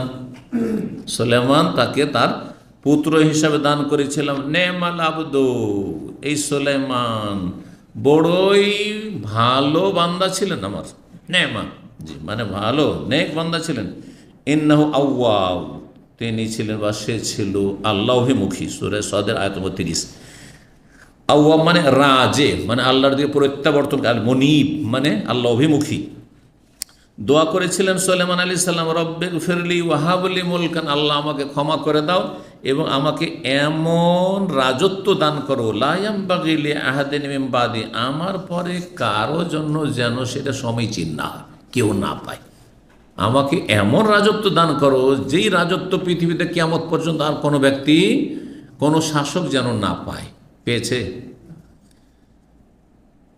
বিশাল বিশাল রাজত্ব পেয়েছে হয়তো, হ্যাঁ, কিন্তু হ্যাঁ কিসের রাজত্ব পায়নি? জিনদের ওপর রাজত্ব নেই, সামান্য কোনো ক্ষমতা জিনদের ওপর কোনো রাজা বাদশার চলে না, আর রাষ্ট্রপতি প্রধানমন্ত্রীর চলে না, ঠিক না? পাখি কুলের ওপর চলে না, পাখির ভাষাও বুঝে না, পশুর ওপরও চলে না, বাতাসের ওপর চলে না। আর সুলাইমান আলাইহিস সালামের সবের ওপর চলত, সবের রাজত্ব চলত। পাখি খবর নিয়ে আসছে যে এমন দেশে এক রানী আছে, দেশ চালাচ্ছে। হ্যাঁ, সুলাইমান আলাইহিস সালাম জানছেন না যে এরকম একটা দেশ আছে, কারণ তখনকার যুগে তো আর এরকম কোনো কমিউনিকেশন ছিল না। সুলাইমান আলাইহিস সালামের রাজধানী হচ্ছে আর প্যালেস্টাইন, বাইতুল মুকাদ্দাসে। বাইতুল মুকাদ্দাস থেকে আসতে 1 মাসের বেশি পথ হচ্ছে ইয়ামান। ইয়ামানে বিলকিস রানী রাজত্ব করছে। পাখি উড়তে উড়তে উড়তে উড়তে ইয়ামান দেশে এসছে। আসার পাখিরও তৌহিদ আছে, পাখিও লা ইলাহা ইল্লাল্লাহ বুঝে, কিন্তু মাজার পূজারি লা ইলাহা ইল্লাল্লাহ বুঝেন না, মাজার পূজা করে। হ্যাঁ, বড় বড় বিচক্ষণ, বড় বড়, হ্যাঁ, কত বৈজ্ঞানিক আর কত শিক্ষিত লোক, দুনিয়ার শিক্ষায় শিক্ষিত, কিন্তু সে মাটির তৈরি, পাথরের তৈরি মূর্তির সামনে লুটিয়ে পড়ছে, সেজদা করছে। আউযুবিল্লাহ। তাহলে পাখির চাইতে অদম হইল না, হইল না? পাখি গিয়ে দেখেছে, আরে এই জাতি, এই জাতির শাসন ক্ষমতায় যারা রয়েছে সবাই ইয়াসজুদুনা লিশ-শামসি মিন দুনিল্লাহ, সূর্যকে সেজদা করছে। সূর্যকে সেজদা করতে হবে, সূর্যের মালিককে, রবকে সেজদা করতে হবে। পাখি বুঝছে, পাখি জানছে যে সূর্যকে সেজদা করা যাবে না, হ্যাঁ, কিন্তু বিলকিসও জানছে না, আর বিলকিসের জাতিও জানছে না। মানুষ কত অধম, মানুষ অধম। মানুষ যখন অন্ধ হয়ে যায় তখন এর কোনো জ্ঞান বুদ্ধি থাকে না, হ্যাঁ, কিছুই কাজ করে না। আল্লাহু আকবার, আলহামদুলিল্লাহ। তো ইন্নাকা আনতাল ওয়াহাব বলছেন, ওয়াত্তাবাউ মা তাতুলুশ শায়াতিন, সূরা সাদ আয়াত নম্বর 35 ছিল এটি, আপনার এই যে দোয়াটি সুলাইমান আলাইহিস সালামের। আর তারপর ওয়াত্তাবাউ মা তাতুলুশ শায়াতিন আলা মুলকি সুলাইমান, তারা অনুসরণ করেছিল ওই সব কি মন্ত্রতন্ত্রের, জাদুর যা পাঠ করত শয়তানরা সুলাইমান আলাইহিস সালামের রাজত্ব আমলে। সূরা বাকারার আয়াত 102। তারপরে সুলাইমান আলাইহিস সালাম সম্পর্কে আল্লাহ কোরআন বলছেন, বলে সুলাইমান আর রিহা, আমি অনুগত করে দিয়েছিলাম, বশীভূত করে দিয়েছিলাম বাতাসকে, ঝড়ো হাওয়াকে। কার? সুলাইমান আলাইহিস সালামের। গদুওয়াহা শাহরু, সকালবেলা 1 মাসের বাদ বাতাসে উড়িয়ে নিয়ে যেত তাকে। রাওয়াহা, বিকালবেলা 1 মাসের পথ বাতাসে তাকে উড়িয়ে নিয়ে, বাতাসে বসে গেলেন, চলে গেলেন। আজকাল প্লেনের জন্য টিকিট করো, খরচ করো, ভিসা করো, তাই না? সুবহানাল্লাহ। এখনও রাজা আছে, হ্যাঁ, যে চলো, হ্যাঁ, বিপদ, হ্যাঁ, সীমা কাছে এসে, সুতরাং চলো বাতাসে উড়ে চলে যাব। ক্ষমতা আছে? কোনো ক্ষমতা নেই। আল্লাহ লা ইয়ানবাগি লি আহাদিন মিন বাদি, কারো জন্য যেন নয়। আল্লাহু আকবার। ভ্রমণ করতে, হ্যাঁ, তার মুজাহিদিনদেরকে নিয়ে, সাথী সঙ্গীদেরকে নিয়ে, সবকে নিয়ে, দলবলকে, চল উড়ে চলে, বাতাসকে হোক বলে চলো উড়িয়ে নিয়ে চলে, 1 মাস একটু হাওয়া খেয়ে আসি, হ্যাঁ, আমার সমুদ্র বিচে যাচ্ছি, চলো একটু হাওয়া খেয়ে আসি, বিনোদন করে আসি। সুবহানাল্লাহ। 1 মাসের পর। ওয়াসালনা লাহু আইনাল কিতরি, এবং তার জন্য আমি, হ্যাঁ, গলিত তামার ঝর্ণা প্রবাহিত করেছিলাম। হ্যাঁ, আসালনা মানে আমি প্রবাহিত করেছিলাম, আর আইন মানে হচ্ছে ঝর্ণা, আইন মানে হচ্ছে ঝর্ণা, আর কিতর মানে হচ্ছে গলিত তামা, তামা। বলছেন আযাবনা লাহু আইনাল হাদিদ, লোহা বা তামার ঝর্ণাকে তার জন্য আমি গলিয়ে দিয়েছিলাম, গলিয়ে, তাই সেটা একটা ঝর্ণার মতো। মানে তার কাছে তামা লোহা দিয়ে যে হাঁড়ি বাসন এই সেই আর বড় বড় ডেক আর অনেক কিছু তৈরি করতে হবে, সব রেডি আছে, ম্যাটেরিয়াল সব রেডি আছে, এই না যে ম্যাটেরিয়াল বিদেশ থেকে আসবে, কোন দেশ থেকে আসবে, তারপরে ফ্যাক্টরিতে, তারপরে তৈরি হবে, না সব ঝর্ণা। জি, আল্লাহ আকবার। আল্লাহ বলছেন যে তার কাজে কাজ করতো, হ্যাঁ, খেদমত করতো জিনেরা, জিন বসেছিল, সমস্ত জিন। বলছে অমিনাল জিন্নে, আর জিনদের একটা দল ছিল, মাইয়া আমালু বাইনা ইয়াদাইহি, যারা সুলাইমান আলাইহিস সালামের সামনে তারা কাজ করত, হ্যাঁ, মেহনত পরিশ্রম করত, বেইজনে রব্বি, রবের ইচ্ছায়। কার ইচ্ছায়? বেইজনিল্লাহ, রবের ইচ্ছায়। আর পীর সুফিদের বলছে কুম বেইজনি, আমার ইচ্ছাতে জীবিত হও। এর চাইতে বড় কুফরি কি হইতে পারে চিন্তা করুন তো। সুলাইমান আলাইহিস সালামকে এত বড় আল্লাহ ক্ষমতা দিয়েছে, তারপরে বলছে জিনেরা যে তার, হ্যাঁ, বশীভূত হয়ে কাজ করত, সেটা কার ইচ্ছায়? আল্লাহর ইচ্ছায়। আল্লাহ চাইলে মোটেই না, অবাধ্য হয়ে যেত তারা। অমাইয়াজে মিনহুম আন আমরিনা, আর তাদের মধ্যে কেউ যদি আমাদের নির্দেশ থেকে, মানে সুলাইমান আলাইহিস সালামের নির্দেশ থেকে বিমুখ হয়, অবাধ্য হয়, জাগায় এজিক মানে বক্রপথ, মানে বাঁকা চলে, সোজা চলছে না, লেবার সোজা চলছে না, বাঁকা চলছে, যদি এমনটা হয়, কোন লেবার? জিন লেবার। জিন লেবার যদি বাঁকা হয়, এই জন্য রব্বানা লা তুজিগ কুলুবানা যায়গুন থেকে ফাআমবাল্লাযী ফি কুলুবিহিম যায়গুন, যাদের অন্তরে কি আছে? বক্রতা আছে। তো ওমাইয়াজিগ মিনহুম আন আমরিনা, আমাদের নির্দেশ থেকে কেউ যদি বক্রপথ অবলম্বন করে, মানে অবাধ্য হয়, নজিগহু মিন আযাবিস সাঈর, তাহলে তাদেরকে বা তাকে জ্বলন্ত আগুনের শাস্তি আস্বাদন করাবো। ইয়ামালুনা লাহু মা ইয়াশা, এবং এই জিনগুলি সুলাইমান আলাইহিস সালামের জন্য তৈরি করত যা তিনি চাইতেন। কি? যেমন উদাহরণস্বরূপ বলছেন, উদাহরণস্বরূপ মাহারিবা, মাহারে মেহরাবের বহু বচন। আজকালকার মেহরাব মানে মসজিদের মেহরাব, কিন্তু আরবি ভাষাতে মসজিদের মেহরাব এটা পরে এসছে। হ্যাঁ, মেহরাব মানে একটা জায়গা বা একটা কক্ষ, ছোট, এগুলো পরে কক্ষ থেকে, কিন্তু কক্ষের মতো যেহেতু ছোট্ট একটু হয়ে আছে, সেই জন্য এটার মেহরাব নামকরণ হয়েছে ইসলামের যুগে। কিন্তু মাহারিব মানে কি হয়? বলছেন যে অট্টালিকা, বুনিয়ান, মা দোনাল কসুর, কিন্তু সেগুলো যে রাজপ্রাসাদ তাদের চাইতে ছোট। রাজপ্রাসাদ যেমন হয়, হ্যাঁ, তো রাজপ্রাসাদের চাইতে একটু ছোট। এইরকম মানে বিশাল বিশাল ভিলা আর বিশাল বিশাল ধরনের টাওয়ার তৈরি করছে। রাজপ্রাসাদে তো টাওয়ার থাকে না, বিশাল এরিয়া নিয়ে কত ভবন আছে, কত কিছু আছে। তাহলে এখানে বলা যায় মাহারিব মানে হচ্ছে বাসভবন, বাসভবন, এটা বাসভবন, এগুলো তৈরি করত। আর কি তৈরি করতো জেনেরা? সেই আপনার কিসের ঝর্ণা থেকে, ওই আপনার তামা, গলিত তামার ঝর্ণা থেকে। আর কি তৈরি করতো? বলছেন যে অতামাসিল, আর ভাস্কর্য, ভাস্কর্য, মূর্তি, তিমসালের বহু বচন তামাসিল। কেউ কেউ বলছেন দাউদ আলাইহিস সালামের যুগে ভাস্কর্য তৈরি করা জায়েজ ছিল, ইসলামে জায়েজ নয়, মূর্তি তৈরি করা জায়েজ নয়, কারণ এই রাস্তায়, চোরা রাস্তা দিয়ে শিরক শুরু হয়েছে, সুতরাং জায়েজ নয় প্রাণীর ছবি অঙ্কন করা। আবার কেউ কেউ বলছেন না, দাউদ আলাইহিস সালামের যুগে যেগুলো ভাস্কর্য তৈরি করতো সেগুলো প্রাণহীন কোনো বস্তুর, অন্য কিছু তৈরি করা হতো, তাহলে জায়েজ আছে। কিন্তু কোনো প্রাণীর ভাস্কর্য জায়েজ নয়। হ্যাঁ, বাঘের, হ্যাঁ, আর নেতার, হ্যাঁ, আর অমুক তুমুক ধনকুপের, ইত্যাদি ইত্যাদি, জাতির পিতার, হ্যাঁ, আর জাতির যে নায়ক অমুক তুমুক, হ্যাঁ, স্বাধীনতার ঘোষক, কোনোটাই জায়েজ নাই, কোনোটাই জায়েজ নেই, হারাম সব। যারা ভেঙেছে জাযাহুমুল্লাহ খের, ভালো কাজ করেছে।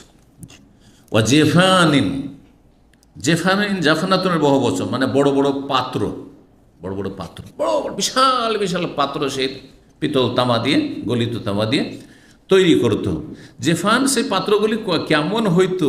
মানে পাত্র মানে পাত্র, তাই না? না, একসাথে 17 কাল জবাবে, সেগুলি হতো হাউজের মতো। এক একটা পাত্র তৈরি হতো কিসের মতো? হাউজের মতো। চৌবাচ্চা, চৌবাচ্চা বুঝেন? এটা শুদ্ধ বাংলা হলো, কিন্তু শুদ্ধ বাংলা কিন্তু হাউজ নয়, হাউজ তো আরবি শব্দ। জি, এই জন্য কাল হেয়াজ, হাউজের বহুবচন হেয়াজ।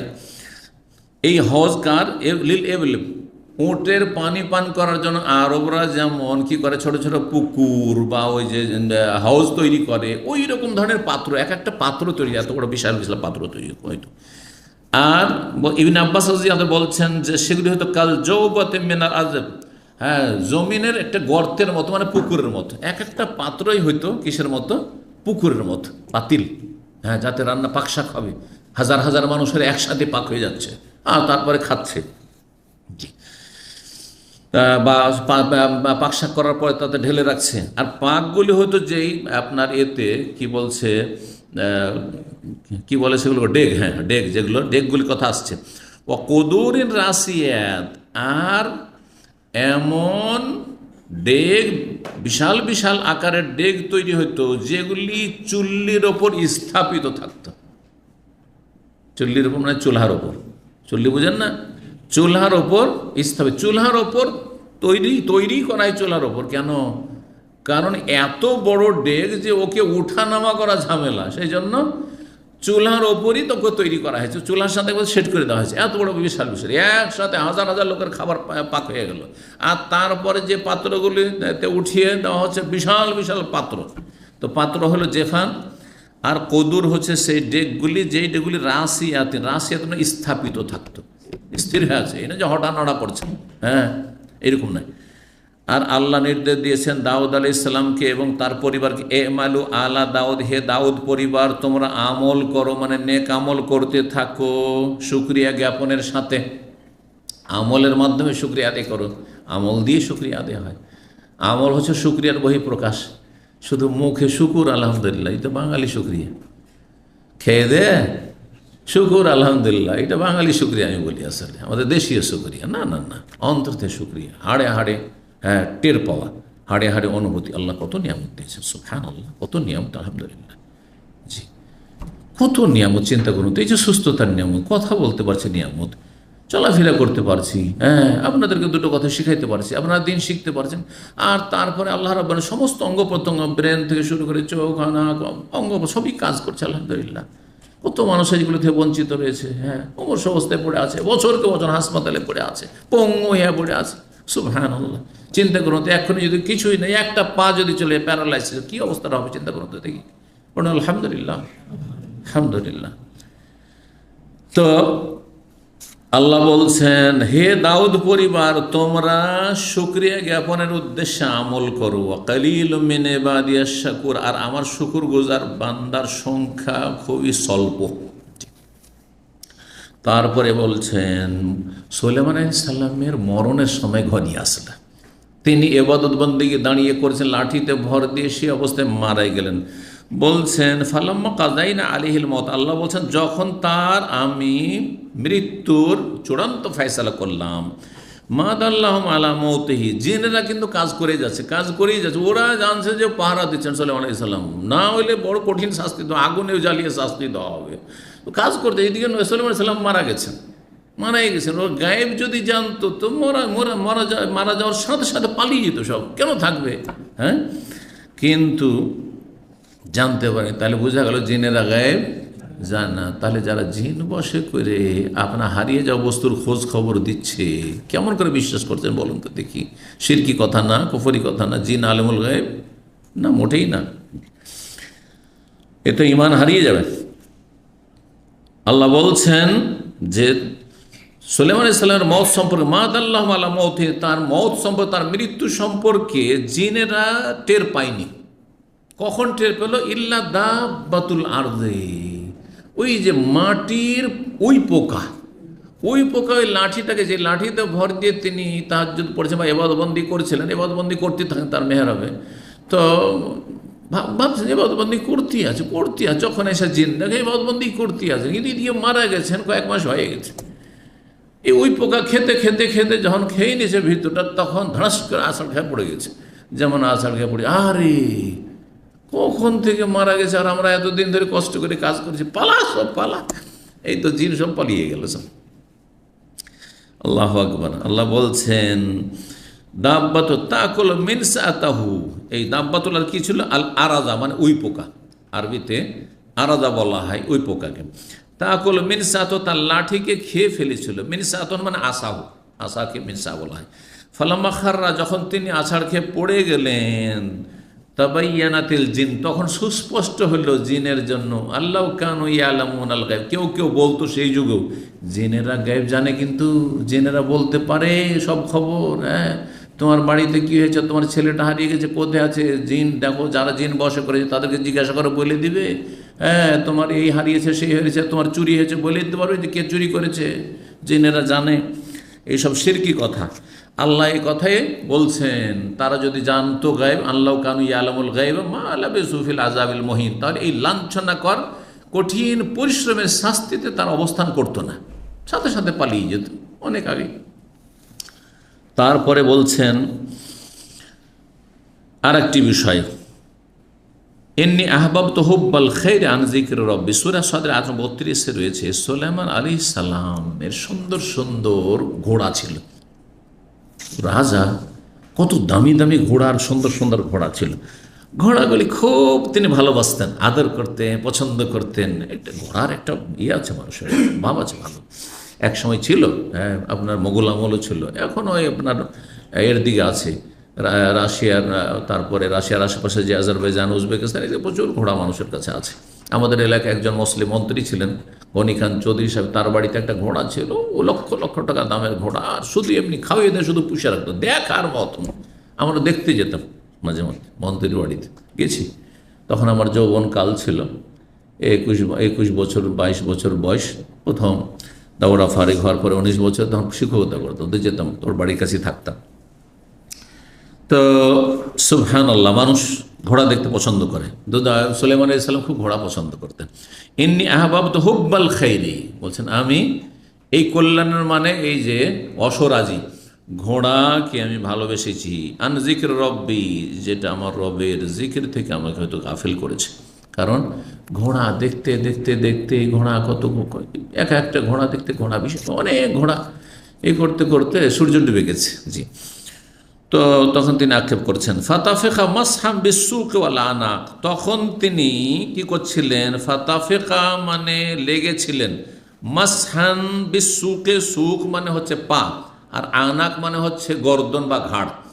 তো সেই ঘোড়াগুলির অসরাজের গর্দন এবং পাগুলি তিনি আদরে বা পায়ে এবং গর্দনে হাত বুলাচ্ছিলেন। মাসাহ আমসাহ মানে কি করা, মাসে করা মানে হাত ফেরানো, হাত বুলাচ্ছিলেন, মানে তিনি কি করছিলেন, আদর করছিলেন। আমরা কুরবানির খাসিকে এরকম করে কিন্তু আদর করি, করি না? করেছি, আমরা করেছি। তো এই করছিলেন, তাহলে এই অর্থটা কেউ কেউ করেছে। আবার আর এক দল বলছেন না না, এখানে মাসাহা মানে হচ্ছে জবাই করা। তিনি যখন দেখলেন যে আরে এগুলির আসক্তিতে আমি ঘোড়াকে এত ভালোবাসি আর পছন্দ করি, এগুলো দেখতে দেখতে আমার সূর্য ডুবে গেছে, আর আমার আসরে সালাত পড়া হয়নি, হ্যাঁ, গাফিল হয়ে গেছি, আমার আল্লাহর জিকির থেকে গাফিল করে দিয়েছে। তখন তিনি কাফারা স্বরূপ সবগুলি ঘোড়াকে কি করে দিলেন, জবাই করে দিলেন। ফাতাফিকা মাসহাম বিসুক ওয়াল আনাকের অর্থ তারা করেছে ইয়ামসাহু আরাফাল খাইল ওয়া রাকিবাহা, সেই ঘোড়ার পা এবং গর্দনগুলিকে কেটে দিলেন। গর্দন কেটে দিলেন মানে গলা কেটে দিলেন, আর জবাই করে দিলেন, আর পা কেটে দিলেন। জি, ঘোড়াই থাকবে না আর আমি জিকির থেকে গাফিল হব না।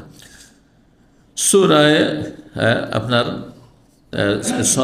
সূরা সদের আয়াত নম্বর 38 রয়েছে, এখানে রয়েছে আসফাদ শব্দটি রয়েছে, মুকাররানিনা ফিল আসফাদ, কিছু কিছু জিন ছিল যারা অবাধ্য হইতো, বদমাইশি করতো, সেগুলিকে বন্দি করে রাখা হইতো, শেকলাবদ্ধ করে রাখা হইতো। আসফাদ, আসফাদ মানে ওয়েসাক, মানে শিকলে বাঁধা থাকতো তারা। মুজাহিদ বলছেন আসাফেনাতুল জিয়াদ, সাফেনাতুল জিয়াদ কি, সাফানাল ফারসু রাফা ইহদা রিজলাইহি হাত্তা ইয়াকুনা আলা তারফিল হাফিরি। আসাফেনাতুল জিয়াদ মানে সুন্দর সুন্দর, হ্যাঁ, দ্রুতগামী ঘোড়া। সাফেনাত সুন্দর এবং তার সাথে প্রশিক্ষণপ্রাপ্ত ঘোড়া, ট্রেন ঘোড়া থাকতো, সেগুলো শিক্ষিত ঘোড়া মানে প্রশিক্ষণপ্রাপ্ত ঘোড়া, আর বড়ই সুন্দর ঘোড়াগুলি, আর সেই ঘোড়াগুলি খুব দ্রুতগামী ছিল। আর জিয়াদ, জয়্যিদ থেকে জিয়াদ শব্দটি রয়েছে, সাফেনাতুল জিয়াদ। এখানে ইমাম বুখারী একটি তাফসীর করছেন, সাফানাল ফারস আরবরা বলে কখন রাফা এহদা রিজলাইহি, যখন এক ঘোড়া একটা পাকে উঠায়, যেন ঘোড়া যখন দৌড় দেয় তখন একটা পা উঠায়, যে এক পা, হাত্তা এখন আলা তারফিল হাফিরে, এমনভাবে উঠায় যে সেটা কেমন হয়ে যায়, বলছেন যে হাত্তা এখন আলা তারফিল হাফিরে, তার খুরের, হ্যাঁ, এক কিনারা দেখা যায়, যখন পাটা উঠায় তখন খুর যেটা থাকে, খুরা বলেন না খুর বলেন, খুর, তো সেই খুরা লিখেছে বাংলা এতে, কিন্তু আমরা তো খুরই বলি। তো খুর বা খুরা হয়তো যে অনুবাদক লিখেছে সে হয়তো বেশি জানে। যে খোরাও ব্যবহার করা হয়তো শুদ্ধ ভাষায় অথবা আঞ্চলিক ভাষায়। বাংলা ভাষা তো বিভিন্ন এলাকার সব তো ভাষা একরকম নাই, তাই না? জি। আর এমনকি লিখনই তো অনেক সময় আঞ্চলিক ভাষা প্রয়োগ হয়, লেখকের উপর নির্ভর করছে সেটা। আল জিয়াদ মানে সেরা, মানে দ্রুতগামী ঘোড়া। আর একটি আয়াতে রয়েছে যে ওয়ালাকাদ ফাতান্না সুলাইমান ওয়ালকাইনা আলা কুরসিহি জাসাদান, সুলাইমান আলাইহিস সালামকে আমি পরীক্ষা করেছিলাম, ওয়ালকাইনা আলা কুরসি, আর তার যে সিংহাসন ছিল যাতে বসে তিনি রাজত্ব করতেন, সেই সিংহাসনের ওপর একটি দেহকে আমি নিক্ষেপ করেছিলাম। আয়াত নম্বর 34 রয়েছে। এই দেহটি কি? একটি তফসির হচ্ছে যে শয়তান, মানে শয়তান সুলাইমান আলাইহিস সালামের রাজত্ব ছিনিয়ে নিয়েছিল, রাজত্ব দখল করে নিয়েছিল। এইরকম ইসরায়েলি কিছু রেওয়ায়ত রয়েছে, কিন্তু সেগুলি ভিত্তিহীন। কোরআন ও হাদিসে বা বিশুদ্ধ তফসিরে এই তফসির নাই। সহি তফসির যেটি দ্বিতীয় তফসির, জাসাদান মানে অসম্পূর্ণ, তার একটি বাচ্চা ভূমিষ্ঠ হয়েছিল, যেই বাচ্চাটিকে উদ্দেশ্য করে রেখে জাসাদান একটি দেহ, মানে অসম্পূর্ণ দেহ, অসম্পূর্ণ দেহ, এই কথা বলা হয়েছে। তারপরে তার জন্য বাতাসকে কি করা হয়েছিল? হ্যাঁ, বাতাস, মৃদু বাতাসের কথা রয়েছে। ওই জি, রোখা আন হাইসো আসাব, জি, মৃদু বাতাসের কথা, হাইসো আসাব, হাইসো শাহ, যেখানে চাইতেন তিনি। তারপর রয়েছে ফামনুন, হ্যাঁ, আমসেক বেগারে হিসাব, তোমাকে অনুগ্রহ দিয়েছে, সুতরাং তুমি দাও, দান করো, অথবা তুমি না করো, বিনা হিসাব, কোনো অসুবিধা নেই, তুমি তোমার প্রয়োজনে যেমন যেখানে মনে হয় তুমি খরচ করো, ইত্যাদি। 3423 নম্বর হাদিস বর্ণনা করছেন আবু রাদিয়াল্লাহু তাআলা আনহু, বলছেন ইন্না ইফরিতা মিনাল জিন্নে, একটি অবাধ্য জিন। কেউ ইফরিতের অনুবাদ করেছে, কোন অনুবাদকরা দেউ জিন, বুঝলেন তো? দেউ শব্দটা কিন্তু আমাদের দেশের লোকেরা বুঝে, কিন্তু এটা হিন্দুয়ানি ভাষা, হিন্দুদের একটা ধারণা যে দেউ কেমন করে হয়, এইসব কথা রয়েছে, উদ্ভট কথাবার্তা না। কিন্তু ধরেন যে অবাধ্য জিন, হ্যাঁ, অবাধ্য জিন, একটি অবাধ্য জিন তাফাল্লাতা আলাইহাল বারেহা, আমার সামনে লাফ দিয়ে আসলো। কি জন্য? লিয়াক্তা আলাইয়া, আমার সলাৎ নষ্ট করার জন্য, নবী সাল্লাল্লাহু আলাইহি ওয়াসাল্লামকে ডিস্টার্ব করার জন্য, নামাজে খুশু নষ্ট করার জন্য। ফাম কানানি আল্লাহ মিনহু, আল্লাহ আমাকে তার ওপর ক্ষমতা দান করলেন যে আমি তাকে ধরে নিতে পারবো, আমার হাতের নাগালেও তাকে ধরে নিতে পারি, এই ক্ষমতা আমাকে দিয়ে দিলেন। ফাখাজতুহু, আমি তাকে ধরেও ফেললাম। ফারাদতু আন আরবিতাহু আলা সারিয়াত মিন সাওয়ারিল মাসজিদ, তারপর আমি চাইলাম যে সেটাকে মসজিদ নববীর কোনো একটি খুঁটির সাথে বেঁধে ফেলি, আর সকাল হবে আর তোমরা তাকে নিয়ে খেলবে বা তোমাদের বাচ্চারা খেলাধুলা করবে, তোমরা দেখবে। তো বলছেন যে হাত্তা তানজুরি ইলাইহি কুল্লুকুম, যাতে তোমরা সকালে সবাই মদিনাবাসীরা দেখতে পারো যে একটা শয়তান, দেউ শয়তানকে বা অবাধ্য শয়তানকে বেঁধে রেখেছি। ফাজাকার তো দাওয়াত আখি সুলাইমান, হঠাৎ করে আমার স্মরণ হয়ে গেল আমার ভাই সুলাইমান আলাইহিস সালামের দোয়ার কথা, যে উনি যে বলেছেন লা ইয়ামবাগি লিআহাদিন, উনার রাজত্ব চলতো জিনের ওপর, আমিও যদি জিনকে ধরে রাখি তাহলে তার রাজত্বে আমার হস্তক্ষেপ করা হচ্ছে, না আমি করব না। এই রব্বিগফিরলি ওয়াহাবলি মুলকান লা ইয়ামবাগি লিআহাদিন মিন বাদি, সূরা সাদ আয়াত 35-এ ফারাদাতুহু খাসিয়ান, যার ফলে আমি ধরতে পেরেও তাকে আমি ছেড়ে দিলাম লাঞ্ছিত করে, ছুঁড়ে ফেললাম। ইফরিত কাকে বলা হয়? মুতাম্মারিদ মিন ইনসিন ও জিন, মানুষ এবং জিন যদি সীমালঙ্ঘনকারী হয়, অবাধ্য হয়, তাহলে বলা হয়। যেমন জাবানিয়া, সানাদুজ জাবানিয়া, সূরা আলাকা রয়েছে সানাদুজ জাবানিয়া, জাবানিয়ার এক বচন হচ্ছে জিবনিয়াতুন, ওই রকম ইফরিত, জিবনিয়ুন, ইফরিতুন, হ্যাঁ, জাবানিয়াতুন আফারিত, ওর জমা হচ্ছে আফারিত, এই কথা বলতে চাইছে বুখারী ভাষার তাহকিক। 3424 নম্বর হাদিস, এই হাদিসটি হচ্ছে ওই যে তার সিংহাসনের ওপর একটি দেহ নিক্ষেপ করার কথা আয়াত এসছে না, ওর ব্যাখ্যার হাদিস, এটা হচ্ছে সহি। সেটা হচ্ছে আবু রাদিয়াল্লাহু তাআলা আনহু বলছেন যে নবী সাল্লাল্লাহু আলাইহি সাল্লাম বলেন, কালা সুলাইমান ইবনে দাউদ আলাইহিস সালামের ছেলে সুলাইমান আলাইহিস সালাম নবী একবার বললেন, লা তুফান্নাল লাইলাতা আলা সাবিনা ইমরা, আজকের রাতে আমার 70টি স্ত্রীর কাছে আমি কি করব? প্রদক্ষিণ করব, মানে সহবাস করব, 70টি স্ত্রীর সাথে সহবাস করব। তাহলে অন্য রিওয়ায়াতে 90টি রয়েছে, এটা বেশি সহি, 90টি। তো কোনো কোনো হয়তো মনে হয় 99 রয়েছে, কিন্তু এখানে 93-এর কথা বলেছেন, 90 আর 70। যাই হোক, 90 হাদিসটি বেশি সহি। বলছেন তাহমেল কুল্লু উমরাতিন, আর প্রত্যেকটি আমার স্ত্রী এক একজন অশরোহী গর্ভধারণ করবে, এক একটা বাচ্চা গর্ভধারণ করবে এই আমার সহবাসের মাধ্যমে। আর সবগুলি কি হবে? অশরোহী হবে, মানে ঘোড়সওয়ার মুজাহিদ হবে, ঘোড়ার পিঠে। ইউজাহিদ ফির আল্লাহ রাস্তায় সবাই জেহাদ করবে। কিন্তু ইনশাআল্লাহ বলতে ভুলে গেলেন তিনি। ফাঁকা আল্লাহ সাহেব, তার সঙ্গী ছিলেন যিনি, তিনি বললেন ইনশাআল্লাহ। উনি বললেন ফালাম ইয়াকুল, কিন্তু তিনি হয়তো একটু অমনোযোগী থেকে গেলেন, খেয়াল করলেন না বিষয়টি। অনেক সময় এরকম হয়, এটা করবো আমি, আর তারপরে ইনশাআল্লাহ বলতে হয়তো ভ্রুক্ষেপ করলেন না, অথবা বেখেয়াল ভুলে গেলেন। ওয়ালাম তাহমেল শাইআন ইল্লা ওয়াহিদা সাকেতান, যার ফলে হইল কি, এই 90 জন স্ত্রীর মাঝে একজনও গর্ভধারণ করলো না, কারো পেটে বাচ্চা আসলো না। একজনের পেটে শুধু বাচ্চা আসলো, সেটাও সাকেতান আহাদা শিখে, তার একটা শরীরের একটা অংশ অসম্পূর্ণ। অসম্পূর্ণ, এই অসম্পূর্ণ বাচ্চা তো কোনো কাজের না, পঙ্গু। ফকাল নবী নবী সাল্লাল্লাহু বললাম কালাহা, তিনি যদি বলতেন ইনশাআল্লাহ জাহাদু ফিস, তাহলে প্রত্যেকটা বিবি তার স্ত্রী গর্ভধারণ করত, আর সবাই আল্লাহ রাস্তার অশরীহী মুজাহিদ তৈরি করত, আর তারপরে তারা সবাই আল্লাহ রাস্তায় জিহাদ করত। তাহলে ইনশাআল্লাহর বড় উপকারিতা রয়েছে। এই হাদিসটি হচ্ছে যে ওই যে ওয়ালকাইন আলা কুরসি, তার সিংহাসনের ওপর, কারণ বাবা মারা গেলে ছেলে কি হয়? রাজা হয়। তো এমন সন্তান জন্মভূমিষ্ঠ হলো যে হচ্ছে পঙ্গু, তোর কি রাজা হবে? এটা হচ্ছে দেহ, শুধু দেহ, কিন্তু ওতে কিছু নেই, ক্ষমতা নেই কিছু। 3425 নম্বর হাদিস। হাদিস মানুষ আবু যার রাদিয়াল্লাহু তাআলা বলছে, ইয়া রাসূলুল্লাহ, হে আল্লাহ রসুল, আইয়ু মসজিদ ওযিয়া আউয়াল, সর্বপ্রথম কোন মসজিদ নির্মাণ করা হয়েছে? কাল আল মসজিদুল হারাম, মক্কার মসজিদ হারাম কাবা। বলতো আমি বললাম সুম্মাই, তারপর কোন মসজিদ? কাল সুম্মাল মসজিদ, তারপর মসজিদ আকসা ফিলিস্তিনে। কাল কুল তো কাম্বাইন আমার দুটোর মাঝে কতটা ব্যবধান? কাল আর 40।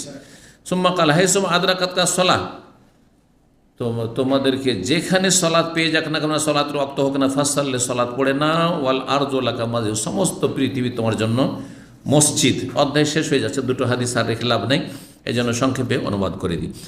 বলছেন আবু হুরায়রা রাদিয়াল্লাহু তাআলা আনহু, রাসূলুল্লাহ সাল্লাল্লাহু আলাইহি ওয়াসাল্লাম থেকে তিনি শুনেছেন, মাসালি ও মাসালুন নাস, আমার উদাহরণ আর মানব জাতির উদাহরণ হচ্ছে কামাসালের জন্য একজন মানুষের মতো। ইস্তাকাদান, আগুন জ্বালিয়েছে। কি করেছে? এক জায়গায় আগুন জ্বালিয়েছে।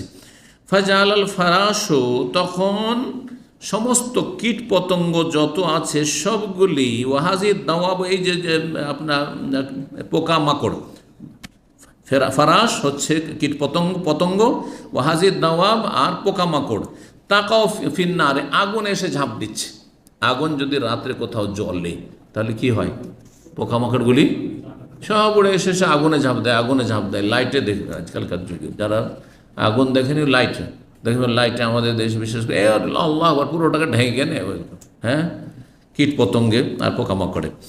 তো উদাহরণটি কেমন? উদাহরণের উদ্দেশ্য কি?